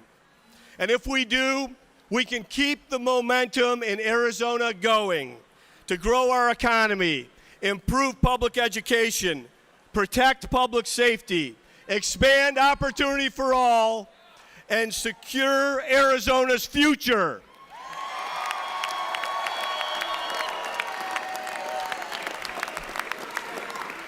Finally, I want to congratulate everyone who put their name on a ballot this year. Running for office and entering public life isn't easy, not on the candidate and certainly not on their family. No matter the outcome, the candidates have contributed to giving Arizonans a choice and a voice, and for that we're grateful. Now, there's still a lot of votes out there to be counted and a lot of results that are outstanding, so we're all going to be watching very closely. I want to say thank you again for all the hard work all of you had done to make this a successful election cycle. I am forever grateful. Thank you, good night, and God bless. Thank you. Thank you. All right, a triumphant Doug Ducey celebrating the beginning of his second term, hugging and kissing his wife, his family up there on stage, Cindy McCain with him. Of course, Governor Ducey very closely aligned with President Trump, who was here a couple of weeks ago, stumping for Martha McSally, but the governor was on hand. Yeah, that's right. And of course, Governor Ducey talking about moving forward and continuing to grow Arizona's economy and improve education across our state. He's leaving the stage right now. We have our political reporter, Michael Doudna, who is standing by, and he's going to try to snag him if he can. It's a little bit tough because, as you can imagine, lots of folks there trying to get at the governor, congratulate him for his big win tonight, which I don't think was in question ever at all. He was projected to win easily there over his opponents. But again, we're going to try to snag him and see if we can get an interview and get some more reaction from him on his win tonight. And as you take a look at our backstage live feed from Michael Doudna's camera, we'll continue to keep our eyes on this, but I'll just run through some of the races. Many of them in Arizona have already been called. Ann Kirkpatrick, a winner tonight over Leah Marquez Peterson in CD2. In CD1, Tom O'Halloran has a comfortable lead over Wendy Rogers, but that has not been called. Raul Grijalva, no surprises in House District 3. He's an easy winner tonight, keeps his seat. Paul Gosar, the incumbent, in CD4 keeps his seat. Andy Biggs, the incumbent, oh, here we go, in CD5. Andy Biggs looks like will keep his seat. We've got, he's been declared a winner. David Schweikert has been declared a winner in CD7. All right, now we're going to head over. CD6. CD6. Okay, now we're going to head over to Bram Resnick. He's standing by with our political insiders. They've been giving us some great insight tonight on the latest developments, and we're going to get their reaction on the governor's speech right now. Hey, Bram. Hey, yeah, I want to talk about that in just a minute. Just remind folks, we're kind of in a lull now in the results period. We're probably not going to get more new results until sometime after 10 o'clock. Adrian Fontes, the Maricopa County Recorder, warned us earlier today. Might be some time after 10 o'clock. So we're in a hold period. You have 3 races. The Secretary of State's race, which is up for grabs. The school superintendent's race, up for grabs. And, of course, the one at the top of the ticket, U.S. Senate race, Kyrsten Sinema, Martha McSally, still up for grabs. All 3 might be up for grabs going into Wednesday, Thursday, or Friday. Let's talk about the governor's race. And I do want to talk about David Garcia, the Democratic candidate. This is the second straight big defeat for Democratic candidates at the hands of Doug Ducey. David Garcia ran a different kind of race. It was kind of unclear to a lot of us exactly who he was appealing to. What was his message in this race? Well, I mean, he ran a very progressive campaign appealing to young people, and young people resonated with that. They identified with that. They felt that he was a member of the community who truly was going to fight for us. He would have been the first Latino governor in 40 years. To many of us, that would have been a ray of hope in what we wanted to see with education, with healthcare, with someone who would fight against a Trump wall at the border. He would have done those things, and unfortunately, you know, progress doesn't always happen right away, and we're going to continue to fight against candidates like Governor Doug Ducey, who we don't feel truly represents us. He talked about freedom in his speech, and I can tell you that as a young person, I don't feel free under his governorship. All right, Doug Ducey, a second term. What's his next act as governor? What do you take on? You continue to grow the economy. You stabilize that economic base that's so important for things like schools, education, the things that make all of our lives better. And it's always been his top priority was the economy. If the economy is good, our home life is good, our families are good, people are happy, that's the best thing you can do is to provide security and safety as a governor. And he's done that well. Chris?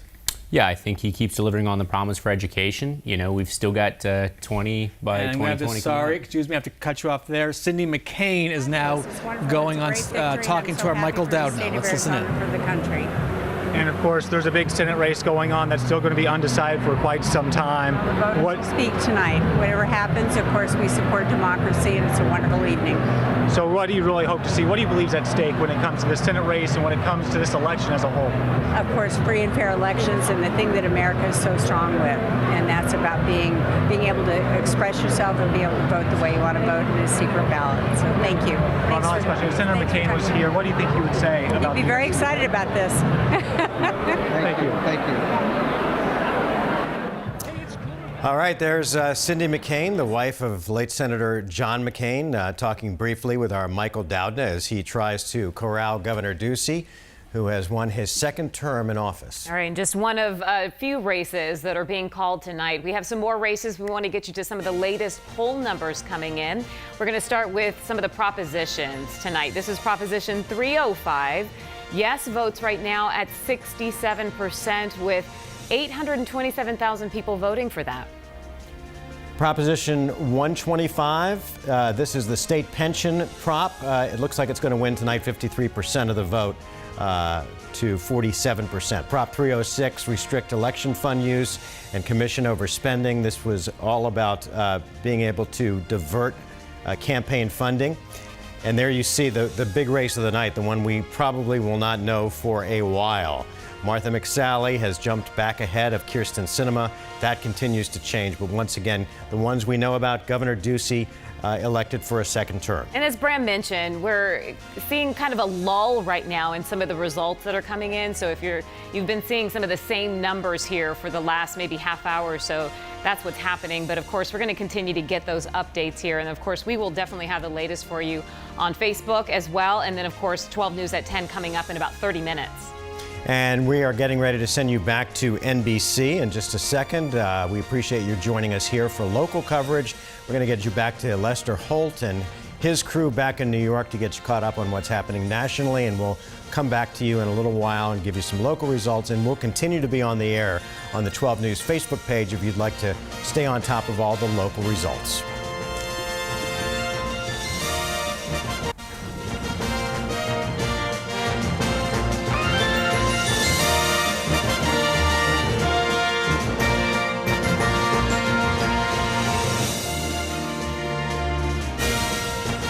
All right, and thanks everyone for joining us live on Facebook. Just a few minutes ago, you heard Governor Doug Ducey give his acceptance speech out at the GOP headquarters to his supporters. And of course, we had a little bit of reaction from Cindy McCain, the wife of late Senator John McCain, saying that John McCain would be proud with tonight's win for Governor Doug Ducey. All right, we want to go back to Bram Resnick and his panel of experts. And Bram, doing a little math here for the races that haven't been called. If Tom O'Halloran keeps his seat and if Greg Stanton wins tonight, we would have a Democrat-controlled Arizona congressional delegation. That's right. It will be 5-4 in favor of the Democrats. I think that last happened, was it one cycle ago? Would have been 2 cycles ago. 2 cycles ago, before Martha McSally won. When Martha McSally won and down in Tucson, that flipped it to the Republicans. So that's where that stands. Very important. I need to correct something that we just showed you folks. Prop 305, the school voucher ballot proposition, is actually a no vote. Yes. The no vote is winning there, which curiously enough is what the supporters of that ballot proposition wanted. They wanted you to vote no. It is winning by about a 2-to-1 margin. It was hard to understand whether you should vote yes or no. The ballot proposition would repeal the state legislature's expansion of school vouchers 2 years ago, or let's say last year, is that right, in 2017. Interesting group of people supporting the no vote. Chris, tell us about that. Yeah, so Democrats were by and large voting no on the basis of they didn't want to expand empowerment scholarship accounts at all. But a lot of Republicans were voting no because it actually capped empowerment scholarship accounts. So on the one side, people that didn't want it to grow voted no, and people that wanted it to grow more voted no. So you had this odd coalition of no votes against it. And what does this mean for the future of vouchers? Well, that remains to be seen. I think a lot of that will depend on how the legislative races turn out tonight. But I think there'll probably be some attempt at some point by the Republicans to try to go back and expand vouchers again. But I want to point out, this was not this was not an initiative. This was a referral, and it wasn't a referral by the legislature. This was a citizen-led referral, and this was a truly grassroots effort, which is unheard of in this day and age. So that shows you the level of angst around voucher expansion. And I think any attempt to try to expand vouchers moving forward until we fix the funding solution for education in this state is going to fail again. So my guess is Governor Ducey, and hopefully some Democrats will be involved in this because I think we'll have some pickups in the ledge, will come together with the business community, with the education advocates, work together to find a really long-term solution for school funding. And maybe Ducey will try to leverage that to get something in there. I don't know. But if you try to do this standalone again, I think we'll end up right where we're at tonight again, seeing it go down in flames. You agree? I do. Education is something everybody wants to see improved. It doesn't matter, Democrat, Republican, everyone wants to see it get better. And there are too many variables right now, too many unknowns. It's like, keep throwing things at it and you don't know what you really have. Let's fix what we have. Let's get with the 20 by 20 plan, get that funded, see how that works out, and then let's get things stable and move forward with vouchers if that's the point. Okay, and David Garcia, the Democratic candidate for governor, is now speaking. Let's take him live. That is the mark of true leadership. I am moved to be in the room with all of you and honored to have been on this journey with you. Folks, we came up short tonight, and I called Governor Doug Ducey to congratulate him on his reelection. I think we'll just first start off. How are you feeling, especially with a wide margin tonight, actually winning today? Well, I'm humbled. I'm looking forward to the task ahead, and very grateful that the campaign is behind us. Tonight we can celebrate, and tomorrow we're going to get to work. So what does this mean for the next 4 years now? Well, this means that we can continue to move an agenda forward that's going to grow our economy, that's going to restore funding to K-12 education and get money to teachers and inside the classroom. But it also means we can make our schools safer, and we can take the border strike force and public safety efforts that we have so that Arizona can not only be a place with a great quality of life and economic attractiveness, it's going to be a safe place. So what's priority number one? Well, priority number one, when you're governor, you have to balance priorities. I want to prioritize the teacher pay raises, okay? That's priority number one, but now that our economy is booming and we have these dollars in our general fund, I think we can focus on things that make our state even more attractive, like infrastructure, but also investment that makes our schools safe. What is important, the relationship that you have with Mexico? We know during these 4 years you've been doing that a lot in the next 4 years. What's the next step? So we really have a wonderful relationship with Mexico. It's our #1 trading partner. Claudia Pavlovich is the governor there. They've got a new federal administration. So my first international trip as governor in 2014 was to Mexico, and my first international trip as governor in 2018 is going to be to Mexico to make sure that we build the relationship with that federal government and we continue the trade relationship and also the coordination where we can help each other from a law enforcement and public safety perspective. And we also have a humanitarian crisis and a security crisis. It's not here yet, but when you have those relationships, that's the best way to deal with it. Are you worried about any negative campaigning carrying over as we move forward into your... It's time to let politics stand down. This is why we head into a transition time, an inauguration, and a state of the state, so that we can prioritize and highlight an agenda. I did say thank you to David Garcia. Very spirited race. He stepped up. He was in the arena. The people have spoken. It's time to move forward. Thanks, guys. Really Thank you. Thanks, lady. Thank you, guys. Thank you, guys.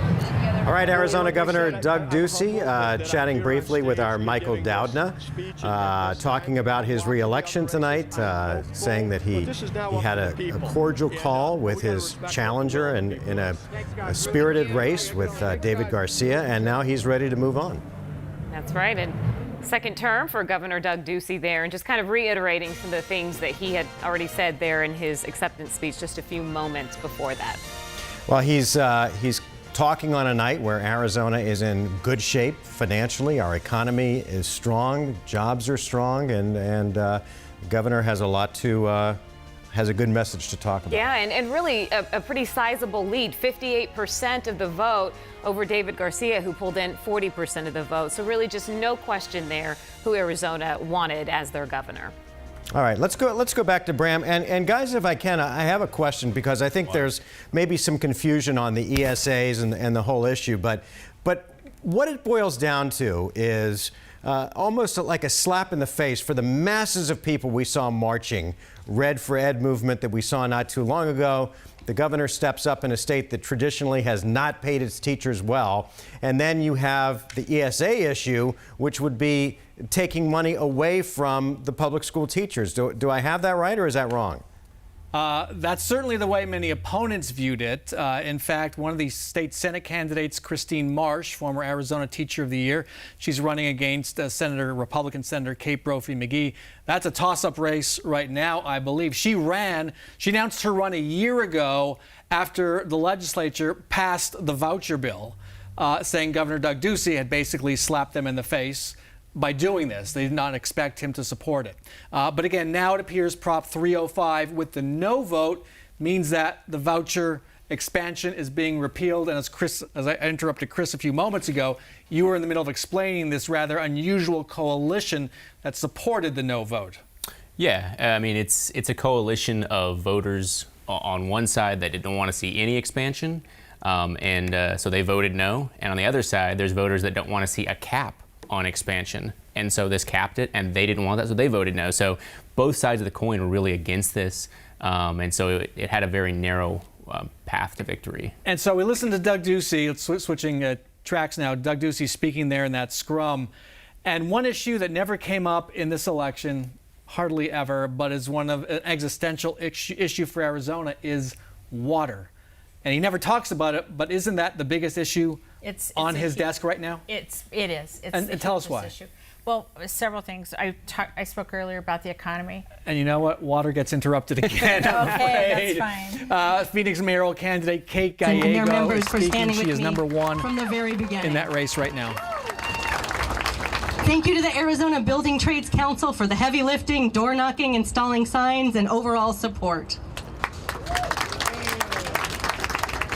They were led by the folks from the IBEW and the folks from the Iron Workers. We had amazing support from the carpenters. Thank you to all of you. Want to thank Israel Torres and his amazing team at Torres Consulting and Law Group. Thank you for your guidance and the support you've provided over the years. I also want to recognize Arizona List, Planned Parenthood Advocates of Arizona, the Sierra Club, the Green Chamber of Commerce, who made their first ever political endorsement for our campaign, and just the amazing volunteers who came together and powered this campaign. It was a grassroots campaign, one door at a time, and that's the way we're going to win it in March. Yes, ma'am. I had an amazing campaign team which started out in Adam and Alexis Kinsey's kitchen with one staffer, the amazing Ellie Perez. And we had supervision from the Swiss Army knife of campaigns, Lisa Fernandez. Since then, it has grown into a powerful team led by Luis Heredia. Thank you to Patrick, Kevin, Caesar, Maria, and Dan. All right, you are listening in there to Kate Gallego there as she gives her victory speech for her win to become Phoenix's next mayor. Now we're going to head out to Bianca Bono. She is standing by with David Garcia. Hey, Bianca.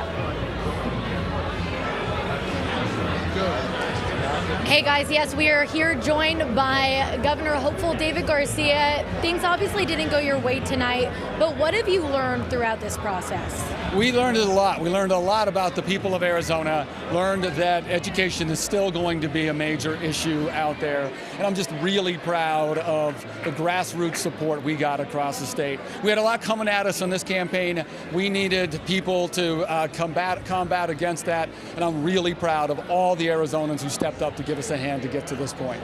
You had so much momentum earlier in the year with the Red for Ed movement. We saw so many teachers coming to support you. What do you think happened here in the end? They're still out there. I think the teachers are still out there. You heard me up there now. Education is going to be a continual issue. I believe you're still going to see teachers out there fighting for public schools. And from my perspective, that movement is still alive because we still have a long way to go in public education.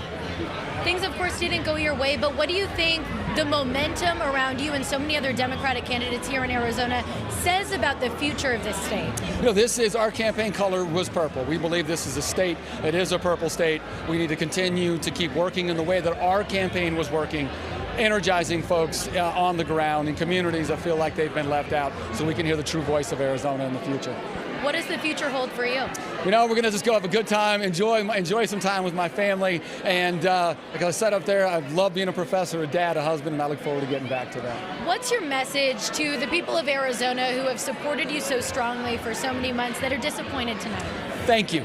Thank you, thank you. Our number one value in our campaign is gratitude. We have told them over and over again, hopefully shown them over and over again, that we appreciated their time and their treasure. So thank you very much to everybody who helped us. And Arizona's got a long way to go, and I believe that momentum is something you're going to see going forward. We're hearing some Red for Ed chants behind you. We've been hearing them all night. What work do you think still needs to be done in Arizona in terms of education? And do you think that work can be done under the leadership of Governor Ducey? There's still a lot of work to fund public schools so that our students have an opportunity.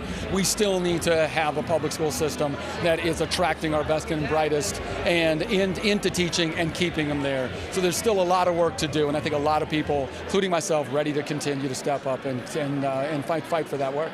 David Garcia, thank you so much for joining us again. We're sorry things didn't go your way tonight, but we appreciate your time. Guys, we'll send it back over to you. All right, Bianca Bono with David Garcia, who was not successful tonight in his bid for being the governor of Arizona. Doug Ducey, the winner tonight. And I just wanted to, we have a new result in.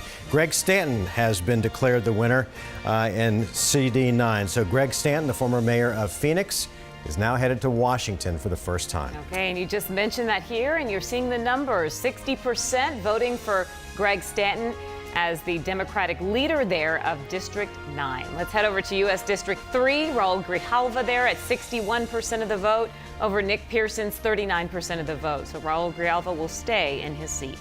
Paul Gosar, the incumbent, an easy winner tonight in House District 4. And in CD5, Andy Biggs with an easy win tonight there over Joan Green. House District 6, David Schweikert, again, the incumbent there, 56% of the vote over 44% for his opponent. U.S. House District 7 there, we heard from Ruben Gallego just a short time ago after his victory with a huge lead there at 84%. And Debbie Lesko declared victory a little while ago. It hasn't gone final yet, but she has a comfortable lead over Hiral Tipirneni, who she beat in a special election earlier this year.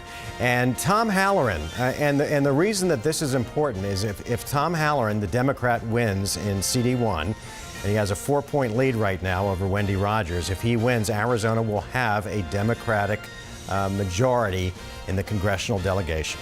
All right, so some changing, seeing this, a little bit of the wave there, right, when it comes to the House. Here's a look at the U.S. House District 2, Ann Kirkpatrick at another 55. Democrat. Yeah, another Democrat, of course. We were just talking about that 55% of the vote. And Leah Peterson at 45% of the vote, so about 10 percentage points behind her.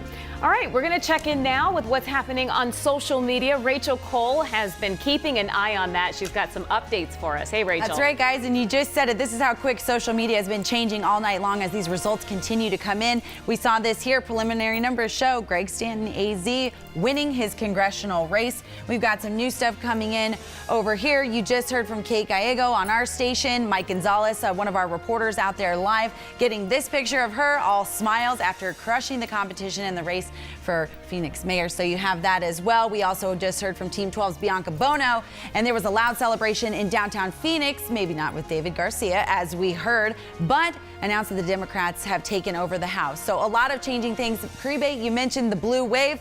We got this one that's pretty funny. It was a purple wave across America. Hashtag midterms 2018, as we're seeing a very strong balance between Republicans and Democrats in this 2018 midterm. It's been crazy, guys, and we're going to keep track of all of this stuff on social media for you throughout our coverage. Yeah, Rachel, the Democrats have won the House tonight, so it'll be interesting because now the Republicans maintain control of the U.S. Senate. Right. The Democrats will take control of the House and let the fun begin. Right, and then you have a Republican president, and so, you know, the question is, will there be more gridlock, and will we make any progress there? We're going to check back in with Bram Resnick and our political insider team. And just a moment ago, we heard from David Garcia, who fell short of gaining governorship here in Arizona.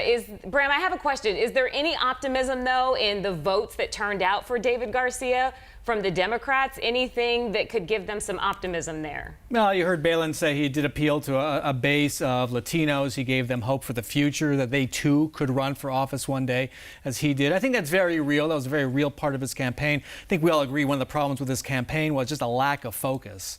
Why are you running? He was an education person, then he kind of drifted away from that. But I think Democrats are going to have to look ahead, because this is 2 straight big defeats in the governor's race. Now, I want to get back to water. It's a really big issue. Without it, none of us is here. You began to tell us why this is important and why it is the #1 issue on Doug Ducey's plate. The Arizona economy depends on water. If it's not manufacturing, industry to agriculture, water is important, and we are in a drought. And unless we can get a plan, they're working on the drought contingency plan now, but unless we can get a handle on that, the further urbanization of agricultural land is going to make some shift. We've got a problem with Pinal County farmers running out of water within the next decade. This is a real issue that somebody's got to get a handle on. And there's pressure right now to get a deal done. The governor's supposed to do it in the last session. Yes. Now he's running out of time. I don't think he's running out of time. Sometimes artificial limits are set. This is our deadline. It doesn't mean that it has to be done by that day. It might be the day you want to have it done. But in this next session, there will need to be something done about water. And I want to point out, this shouldn't be a partisan issue, water. Water affects all of us. Water affects urban residents, rural residents, everybody. It affects businesses, it affects agriculture, and agriculture is really one of the biggest consumers of water in this state, and people don't realize that, I think.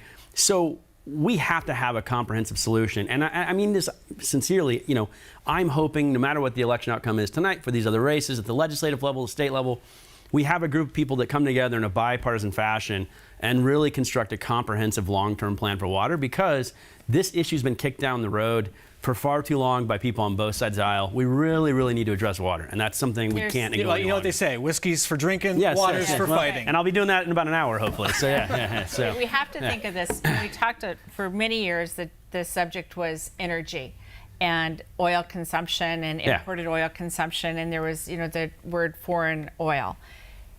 We have to be thinking about agriculture, American agriculture, food that's produced here. And water is key to that. And if you think dependency on foreign oil is scary, try being dependent on foreign. Exactly. And Pinal is in a crisis situation. You're exactly right. Pinal is in a very, very severe situation. I want to pivot to the Phoenix mayor's race, a big election on the ballot tonight. Kate Gallego leading her former council colleague, Danny Valenzuela, 44 to 25 points. They will be going to a runoff in March. Who do you like in that race? I can put you on the spot. I can't say exactly who it is that I like. It's going to come down to what are they going to stand on in the campaign, right? In this last stretch. The community wants someone who's going to stand with them when they need them. And that is what it's going to come down to, because the voters are going to be paying attention to that. The city council makes life-changing decisions for its citizens, and they are going to make the right decision. It's just going to be up to what they say on the campaign. So All right. We'll see. And I think we're going to Kimberly Yee now, Republican Kimberly Yee, who's won the state treasurer race. She's a former state legislator. I was born and raised here in Arizona, and I ran for state treasurer because I care about my great state and its future. When I ran for the state legislature in 2010, I became the first woman who is an Asian American to serve in our Arizona state legislature. When I ran for the Arizona Senate Majority Leader position, I became the second woman to serve in this position since U.S. Justice Sandra Day O'Connor served in that position 44 years earlier in 1973. And today, with your help, I've become... So Kimberly Yee, a happy woman tonight. She has won the race for Arizona State Treasurer. Country. All right, now we're going to head out to Mike Gonzalez. He is standing by with Danny Valenzuela. Hey, Mike. Race. There were a lot of people that were focused on the Senate race, and they're statewide races and so on and so forth, typically the city races are on a different ballot to keep the partisanship out. I'm just glad. I got to tell you, this is my brand of politics, a nonpartisan brand, and I'm glad that we are here in the runoff. We feel confident that it's going to be a different result come March. Because when I look at it, and I don't know how you feel. All right, Michael Doudna chatting there with Danny Valenzuela, who will be in a runoff with Kate Gallego for Phoenix mayor. And now we have some results to run through as we approach the top of the hour here at 10 o'clock. And of course, we'll continue our coverage here on 12 News. But as I just mentioned, it'll be Kate Gallego in a runoff against Danny Valenzuela for Phoenix mayor. In the Senate, still too close to call, and I can almost guarantee you we will not have a winner tonight in this race, epic Senate race between Martha McSally and Kyrsten Sinema. Let's go to the House now. U.S. House District 1, Tom O'Halloran, 52% of the vote. And Kirkpatrick, a winner tonight in CD2. And in CD3, Raul Grijalva, to no one's surprise, retains his seat in Washington for another term. We have U.S. House District 4, Paul Gosar, 68% of the vote over his two opponents there. Now we'll head over to House District 5, 60% of the vote for Andy Biggs, Republican. All right, let's go back to Bram Resnick and his panel for a quick update, guys. We want to bring you back to Kimberly Yee, state legislator who is now our state treasurer-elect. And as we've seen with Doug Ducey, that can be a springboard to the governor's office. Does Kimberly Yee have those ambitions? I don't know what her ambitions are, but she is a highly talented candidate. She is bright. She's personable. She has a tremendous base. She's gone from the legislature to the treasurer's office. She's extremely intelligent. I think she could easily be the next gubernatorial candidate. Chris? Yeah, I absolutely agree. I don't know if that's something she wants, but she has a chance now. She's in a statewide office. She has a chance to gain a better grasp of running the state. And we'll see what happens in 4 years. Chad Campbell, Fred Duval, David Garcia. Where do Republicans go in Democrats? Sorry, Democrats. Yeah. Where do Democrats go in 2022? Again, I hate to say this. It probably depends on a few outstanding elections tonight. But I think if Katie Hobbs wins the SOS race, she becomes the presumptive front runner right now for the Dems. If not, then I think there's a lot of people out there that could potentially start to think about running for that. Potential congressional people, maybe some legislative people. But right now, my gut is if Katie pulls out this win, she's going to be gearing up for that race. And if not, it's just up for grabs. Yeah, I think there'll be some people that are better positioned than others, though. I don't want to name any names right now, but I have a list in my head. Okay. Belen, anybody you've seen who you think should aim for that office? I mean, we'll see.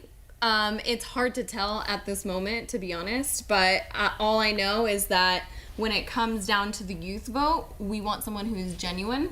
We want someone who's going to fight on the issues and the values that we care about, and that is going to be the candidate that we vote for and fight for. We want someone that agrees with us on issues. It's not necessarily a party thing for young people. It's more of, do you agree with me on this issue? If you do, then I will stand behind you. And that's one of the things that we've come to notice from actually having the conversations with them and asking them what it is that they care about instead of telling them what they care about. And 2022 is so far off right now. Well, we have to understand Yes. that will be the first election Yes. with redistricting. Yes. That's right. Everything changes. Yep. Everything will be up for grabs then. And I have to remind everybody that 4 times in the last 4 decades, a governor has left office midterm. Mm-hmm. Last time this happened was 2009. Janet Napolitano out, Jan Brewer in. So we're due. It's been 9 years. We might be due. Let's send it back to you. All right, Bram, thank you so much. And of course, we're going to keep you updated here on Facebook. We're going to take a quick little break here so that we can do a TV cut-in on 12 News, on Channel 12. And then we'll be joining you back here on Facebook in just a few minutes.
Welcome back to 12 News, everyone. We'll get you back to network coverage at the bottom of the hour. We're coming up on 12 News at 10 in just a few minutes, so we're going to keep it right here. But it's been an interesting night. Governor Doug Ducey has won a second term in office as Arizona's governor. But the race that everyone, not only here in Arizona, but nationally, everyone keeping an eye on this U.S. Senate race between Martha McSally and Kyrsten Sinema. Way too close to call.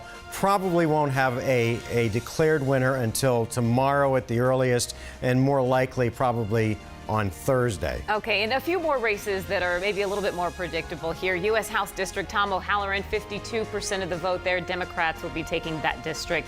We'll go over to U.S. House District 2, 55% for Ann Kirkpatrick.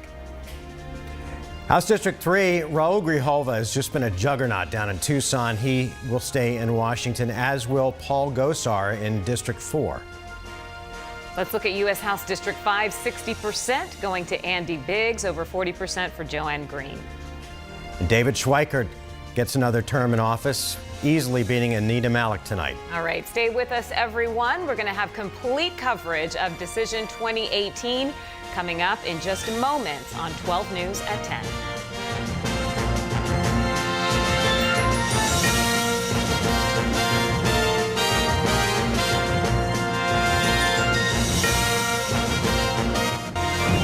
Right now on 12 News at 10, Decision 2018. 12 News is your election headquarters as the results come in. I am humbled by the confidence you have put in me. Governor Doug Ducey steamrolling in his bid for re-election. Meanwhile, the Senate race between Kyrsten Sinema and Martha McSally, a nail-biter. We're in the election zone, breaking down what tonight's historic vote means. We're tracking all the social media response. And we're getting live reaction from our voter lounge. The #1 night team in action for you on this election night. 12 News at 10 starts right now. Well, we're so glad you're with us on this election night here in Arizona, and we're also keeping our eyes on what's happening nationally. But one of the races the entire country is keeping its eyes on, the U.S. Senate race between Martha McSally and Kyrsten Sinema. Yeah, that's right. And it's all come down to tonight, but maybe not so much, because right now we're showing numbers that are in a dead heat. And so it's unlikely that we'll even know the results of this race tonight, and more than likely find out in the coming days. Now, tonight it has been a very happy night for the Republicans. You can see here Governor Doug Ducey is declared the winner, 58% of the vote. Tram Mai has been standing by at the GOP headquarters all night for us. We're going to head out to her live with Governor Ducey, who had a sizable win over his opponents tonight for re-election. Hey, Tram. That's exactly right, Caribe. This crowd has been energized. They have been very excited. Of course, a very big night for Republicans here at the DoubleTree Resort in Scottsdale. I can tell you that there were a number of victory speeches. The biggest one, of course, from Governor Doug Ducey as he took the stage just about an hour ago. And our very own Team 12's Adam Bagney was the very first one to catch the governor as soon as he left the stage. Let's listen in. Governor, congratulations. How are you feeling about this victory? Humbled. I am very grateful for the trust that's been extended to me by the people of Arizona. I'm very thankful tonight. You were the favorite from the very beginning, yet you ran a really tough campaign. It seemed like you didn't take anything for granted. Was that the case? Well, I don't think in this environment you can take anything for granted. You need to get out and make the case. We got in every community, every county in the state. I'm proud of what we've been able to do over the next 4 years, but we started with a straitjacket. We had to dig out of a hole with that budget, and now we've got a lot of momentum. And I wanted to make the case of what Arizona could be in a second term. And again, I'm really grateful and humbled to the citizens for extending this confidence. All right, so Adam Bagney chatting with Governor-elect for a second term, Governor Doug Ducey. The man that lost to Governor Doug Ducey is David Garcia. He's standing by with our Joe Dana.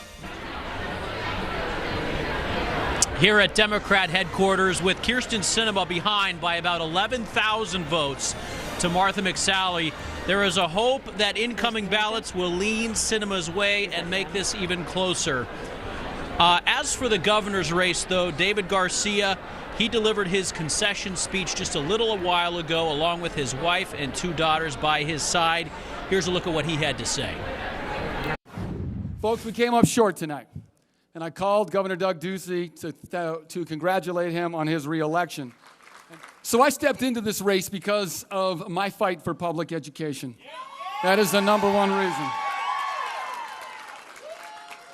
And I remain proud to have the support of teachers and educators and public school advocates all over the state. And I want to encourage you to keep up the fight. I'm going to be with you to keep it up, folks. Let's keep up that fight.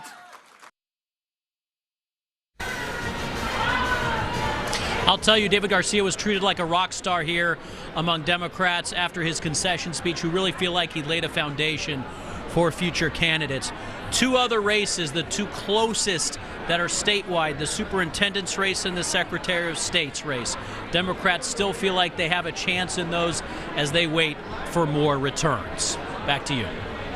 Thanks so much, Joe. And speaking of happy Democrats tonight, we have Bianca Bono, who's been out covering the race for Greg Stanton, going from Phoenix mayor now to the U.S. House of Representatives. Hey, Bianca. Hey, Caribe. Yeah, former Phoenix Mayor Greg Stanton declaring victory tonight over Steve Ferrara. Now, the seat that Greg Stanton has won was previously occupied by Kyrsten Sinema, who, of course, gave up that seat to run for U.S. Senate. Now, we caught up with Congressman-elect Stanton just moments after his victory speech. Take a listen. We can build a future worthy of our people with an economy that works for everyone. But to do it, we have to get past this divisiveness. We have to work together. We must seek solutions, not sow discord. That's what this campaign for Congress has been all about. And as many of you know, Stanton served as mayor of Phoenix from 2012 until May of this year, when he gave up his role as mayor to run for this seat. Certainly an exciting moment for a lot of Democrats here tonight when he gave his victory speech. For now, we'll send it back to you guys. All right, Bianca, thanks. Let's continue our coverage now with Team 12's Adam Bagney, who has a little bit more on Andy Biggs, who is keeping his seat in Washington. Adam? We talked to the Republican National Committee, and they said they put more resources into Arizona than ever before. Does that surprise you? And if so, why not? It doesn't surprise me. We always knew that once Jeff Flake announced his retirement, that seat would be a number one priority for both the Republicans and the Democrats. And I think we saw, I don't know what the final number is going to be, but it wouldn't surprise me if it was well north of $60–70 million spent on that race alone. And then you add in some of the other, Prop 127 that drew a lot of money too. So the Republicans and Democrats both put in phenomenal amounts of money in that race. If you retain your seat, what will be your first priority in Congress? I'm still looking to get a balanced budget. I mean, that's really one of our biggest problems, is that we have a structural deficit every year, and we have a mounting national debt, and that translates and it affects everybody from the young generations coming up to senior citizens. So it's something to work on. Congressman, so many people are calling for the parties to try to come together and be more civil. What's your thoughts on that, and what are some issues that you think you can work with Democrats on if you get reelected? So I just introduced a bill last week called the JACK Act. It's a bipartisan bill coming out of the Senate, and I have bipartisan sponsorship as well. So, like, for instance, Hakeem Jeffries is a Democrat. He has signed on to that bill. The JACK Act is basically saying if you have been convicted of corruption as a lobbyist, you've done your time, but you can't come back and be a federally registered lobbyist. That's just common sense, and yet we have some people, and it's named after Jack Abramoff, obviously. And so those are issues I think that we come together on very well. And infrastructure too, maybe? Infrastructure, everybody wants infrastructure. What we're having trouble coming together on is how you fund the infrastructure. But yeah, issues like that are cut across both parties, I think that's where you come together. All right, thanks so much from Adam Bagney. Now we're going to head out to the Democratic headquarters and check in with William Pitts with the latest on what's happening there. Hey, Will. Hi, guys. Yeah, the latest The Attorney General's race was the one that we've been following pretty closely, and a lot of people have as well. It was Mark Brnovich against Democrat January Contreras. Contreras, of course, is a former prosecutor, and most polls that we saw before tonight expected her to lose to Mark Brnovich. However, it's a lot closer than anybody really thought it would be. She got hammered pretty hard. You probably saw all of the campaign ads over the Phoenix VA scandal, and those ads raising questions about what she knew about the scandal and when. She's currently down about 7 points. There's an outside possibility that that could change. But we talked to her earlier, and she said she's still hopeful. We're hopeful. We feel good. We talked to so many people who really want leaders who are going to be answer to them. And, you know, I'm running against someone who tried to take away health care from hundreds of thousands of Arizonans. You know, people pay attention to that kind of stuff. And so I feel good, and I'm, again, very grateful. Again, Contreras is down about 7 points right now, but there are still a lot of votes to count, and there is an outside possibility that it could change. Guys, back to you. Coverage now with Team 12's Michael Doudna, who has been at Republican headquarters tonight. And earlier, Michael, you had a chance to chat with Cindy McCain, who was very active in the last few weeks of this election. Yeah, that's right. Cindy McCain actually endorsed Governor Doug Ducey at the last few weeks, and she was out on the campaign trail with him, stumping for him, trying to raise support. And she really didn't do that for any other candidate except for Doug Ducey. And today, well, we were able to catch up with her and ask her about what this night meant to her, and also what it would have meant to her husband. There's a big Senate race going on that's still going to be undecided for quite some time. What speak tonight? Whatever happens, of course, we support democracy, and it's a wonderful evening. So what do you really hope to see? What do you believe is at stake when it comes to the Senate race and when it comes to this election as a whole? Of course, free and fair elections, and the thing that America is so strong with, and that's about being able to express yourself and be able to vote the way you want to vote in a secret ballot. So thank you.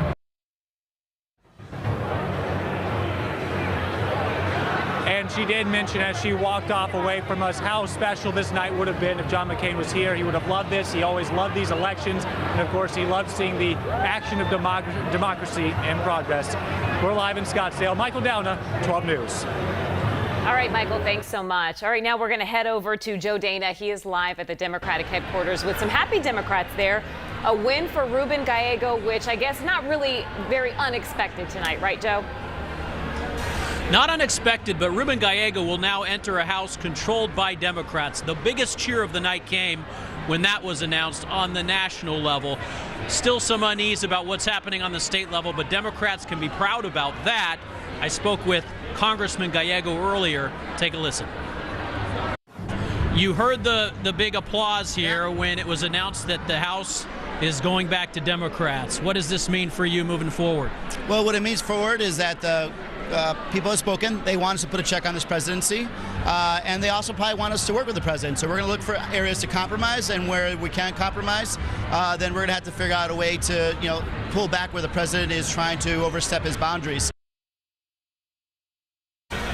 Keep in mind, Congressman Gallego just a few months ago tweeted out that Americans would one day wish President Trump was never born. There have been harsh words lobbed back and forth between Democrats and the president, but Congressman Gallego saying he is ready to move forward and hopefully find some compromise in the next 2 years. We hear it every election cycle. I hope, although I'm not going to hold my breath over it, Joe, that this will be the time when we do see some compromise and an end to gridlock and partisan politics in Washington, and see some working across the aisle. But that remains to be seen. One of the big highlights I think we've seen all through the day and tonight, not only across the country, but certainly here in Arizona, the return and the energizing of the millennial voting base. And we certainly saw it earlier today out in Tempe on the ASU campus, and that's where we find Team 12's Nicole Zymek. Yeah, Mark, this has been an incredible sight all throughout the day. Obviously, the polling center is at this point closed. But we are hearing for the first time tonight a sound we haven't heard all day, and that is crickets. Earlier today, starting from around 11 o'clock, the line around this entire courtyard wrapped around the lawn, past the building. Some people at the height of the wait were waiting around 2.5, 3 hours. Now, the county recorder's office did bring out additional ballot boxes, actually set them out outside of the location to try and make up for these overflow.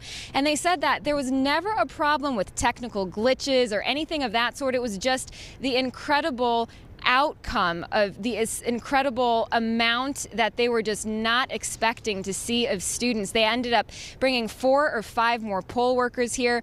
County recorder says that he's very excited to see this young crowd, but they just were kind of caught off guard by it. Now, a lot of these students were first-time voters. One of the ones that we spoke to, Noe Ramirez, he was actually the last one in line, and he said that he was very lucky to be able to get in when he did. No, I saw the line. I had to get to class, so I just booked it back, and then I made sure I came back just in time. I got here just in time, so. Do you feel lucky about that? Yeah, I feel very lucky. I'm excited to vote. Once again, thousands of students here. It has since wrapped up. Even just an hour ago, they still had music playing. It definitely was a really exciting scene to be a part of and to see. Mark, Caribe. That's so great to see, because so many of them, Nicole, are voting for the first time, taking part in this great American right that so many of us, I think, take for granted. And then you look at people in other countries that don't get to vote, or if they do vote, they're taking their life in their hands by casting a vote. And so it's great to see that this young millennial generation is very energized. Right, and that'll set the tone for their future as they move into adulthood. They'll continue to stay active in politics and getting their voice out there. Well, don't go anywhere. We have so much more coverage of Decision 2018. We're going to leave you with some results, but when we come back, we have our political insider panel standing by to give us some insight into some of the results that we're seeing now, and then we also have a voter panel giving us their reaction as well. Don't go anywhere.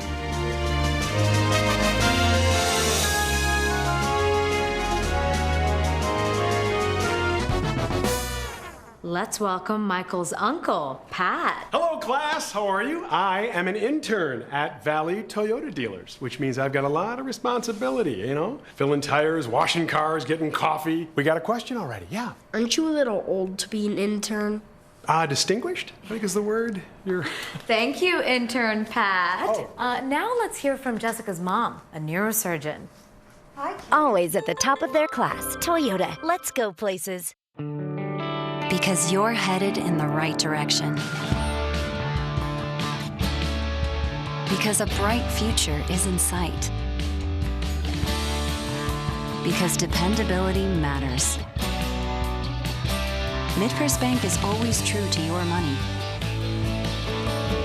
With guidance and support to help your business achieve new levels of success.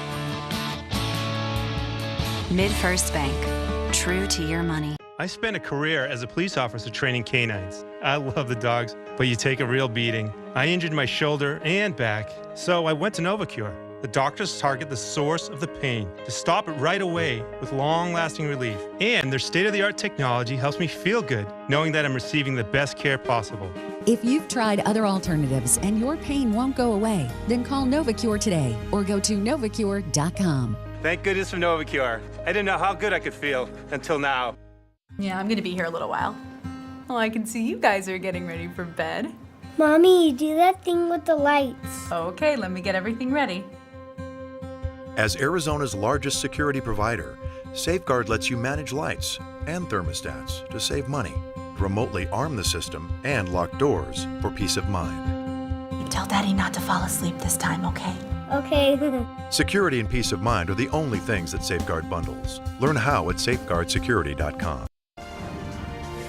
Welcome back to 12 News for our Decision 2018 coverage. 435 seats in the House up for grabs tonight. Most of those have been decided now. 35 seats in the Senate were up for grabs out of 100. Most of those have been decided.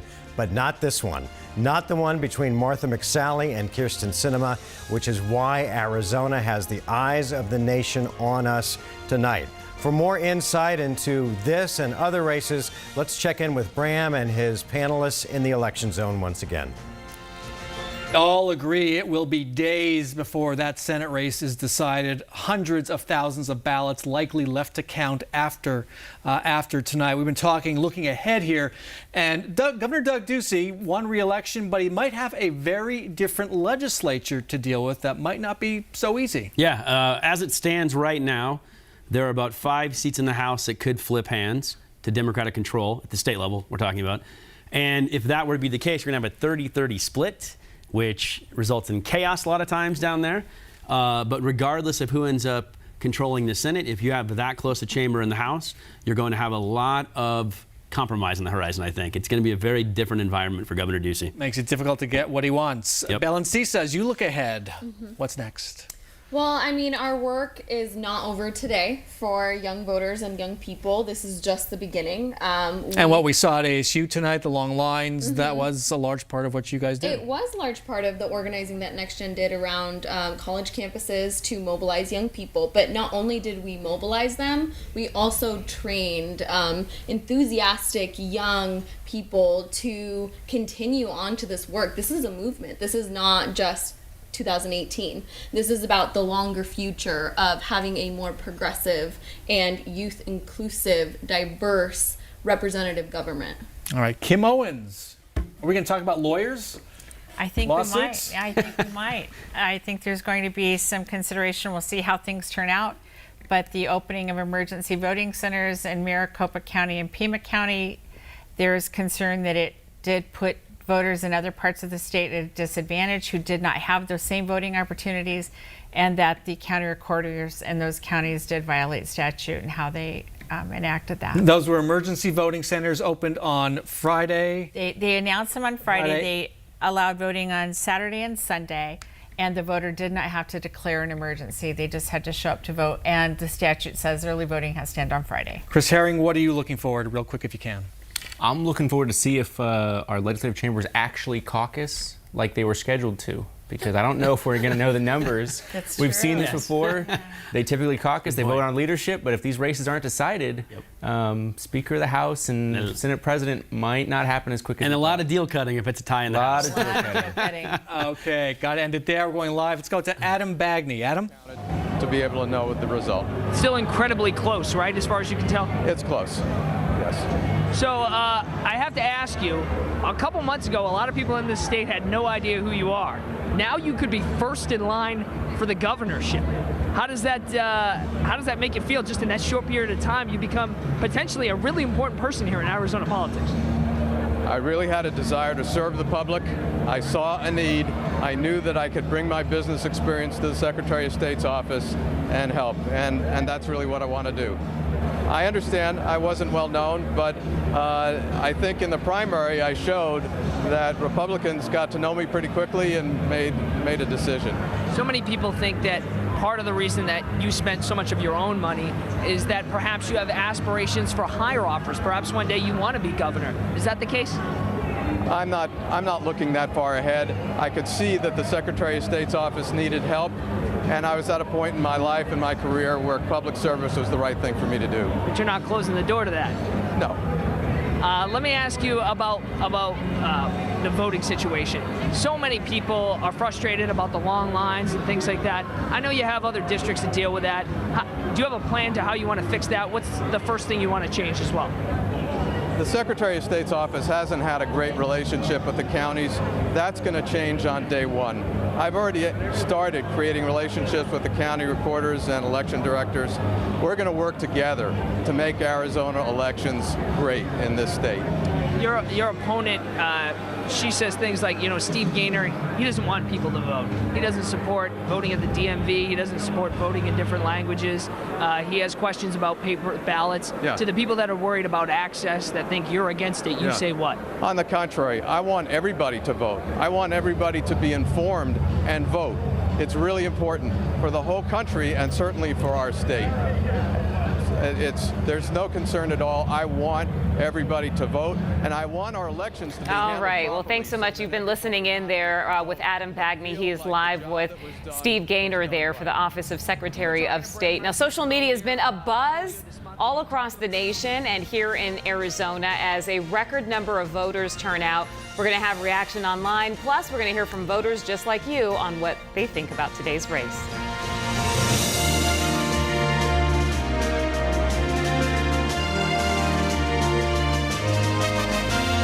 12 Sports is sponsored by your Valley Toyota dealers.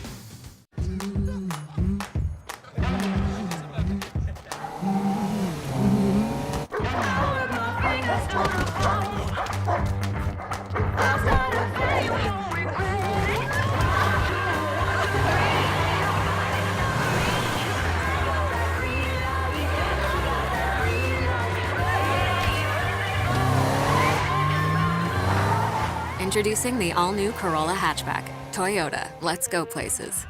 I'll light the fire. You place flowers in the vase that you bought today. Come to me now. Rest your head for just 5 minutes. Everything is good.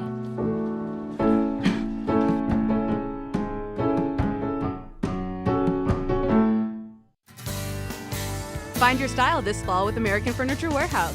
Like this modern farmhouse look, timeless decorations filled with rustic charm add a splash of the country lifestyle into any living space.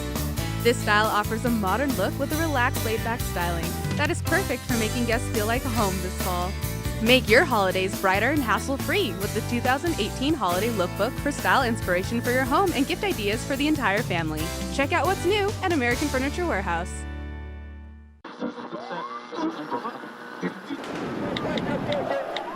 Somewhere inside the noise is real news. How do you tell the difference? By turning to the most trusted team to verify for you. We fact check, investigate, challenge the source, separate rumor from reality. We demand more. It's the unbiased 12 News difference. So whether you're here, or here, what you get here is always a matter of facts. Hi, I'm Mark Breyer. And I'm Alexis Breyer. We're the husband and wife law team. Mark, tell everyone why they can trust our law firm. Well, here's the question. You're sitting there watching TV. How do you know you can trust us? Sure, we say we take care of people, and we say we have a unique combination of service and results. Don't take our word for it. Go online, check out the handwritten reviews, the video reviews. Go see how well we have treated so many people and trust them. If you have questions, visit us at husbandandwifelawteam.com. 12 Sports is sponsored by your Valley Toyota dealers. Welcome back to 12 News coverage of Decision 2018. We are going to have a runoff for Phoenix Mayor between Kate Gallego and Daniel Valenzuela. Earlier tonight, 12 News on the ground at both headquarters, and we had some reactions.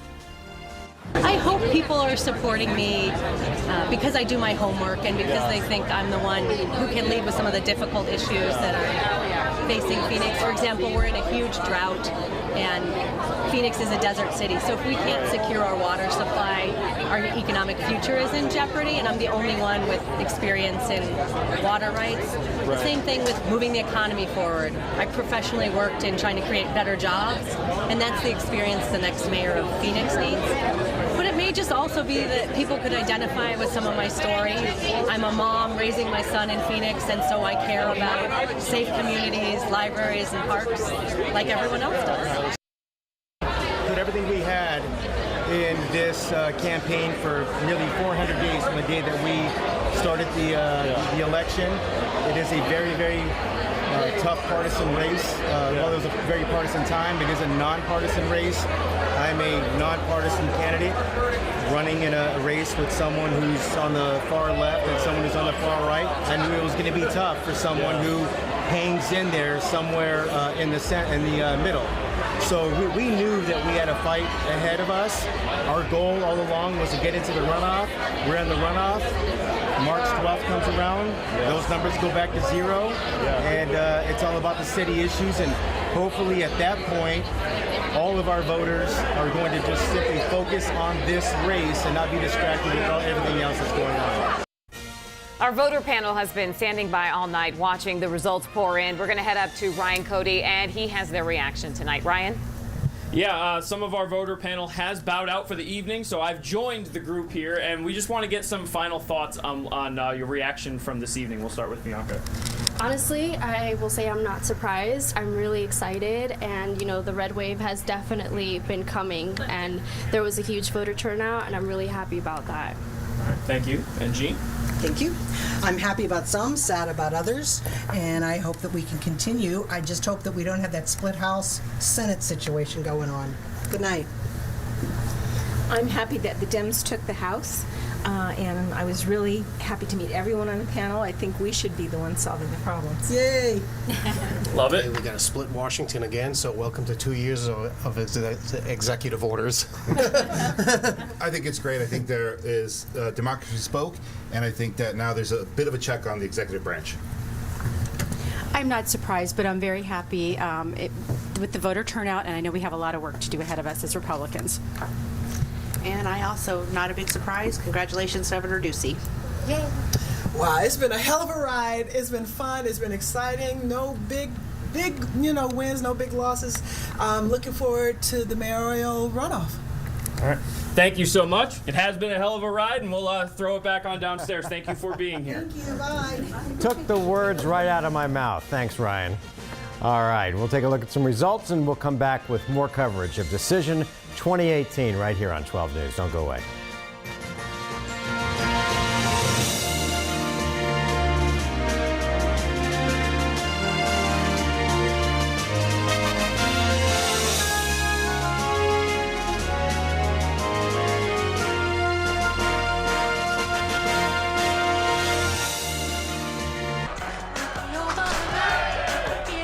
Contour. Pause. I love this song. Yeah, Feel It Still. Wait a minute. Pause. What? The song, Feel It Still? No, I don't feel it. You know what? Never mind. Contour, what song is this? What do you know? Contour's voice remote gets you right to the good stuff. Discover a place where the day only ends when you want it to. A place where bar stools become sun loungers and Lady Luck can make it rain. Where spa days make it easy to dance the night away. And doubling down means living it up. Forever run toward a bigger playground. The newly remodeled Herazok Chin Casino. Play for all. My hotel staff makes sure our guests get a good night's sleep. CopperPoint helps me do the same.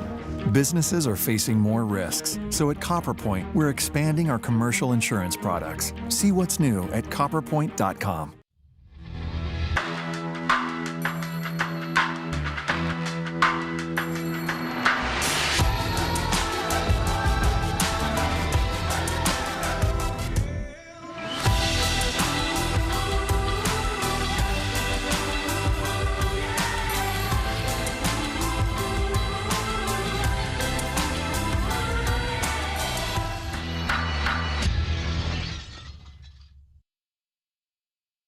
Finding the perfect home starts with RE/MAX.com.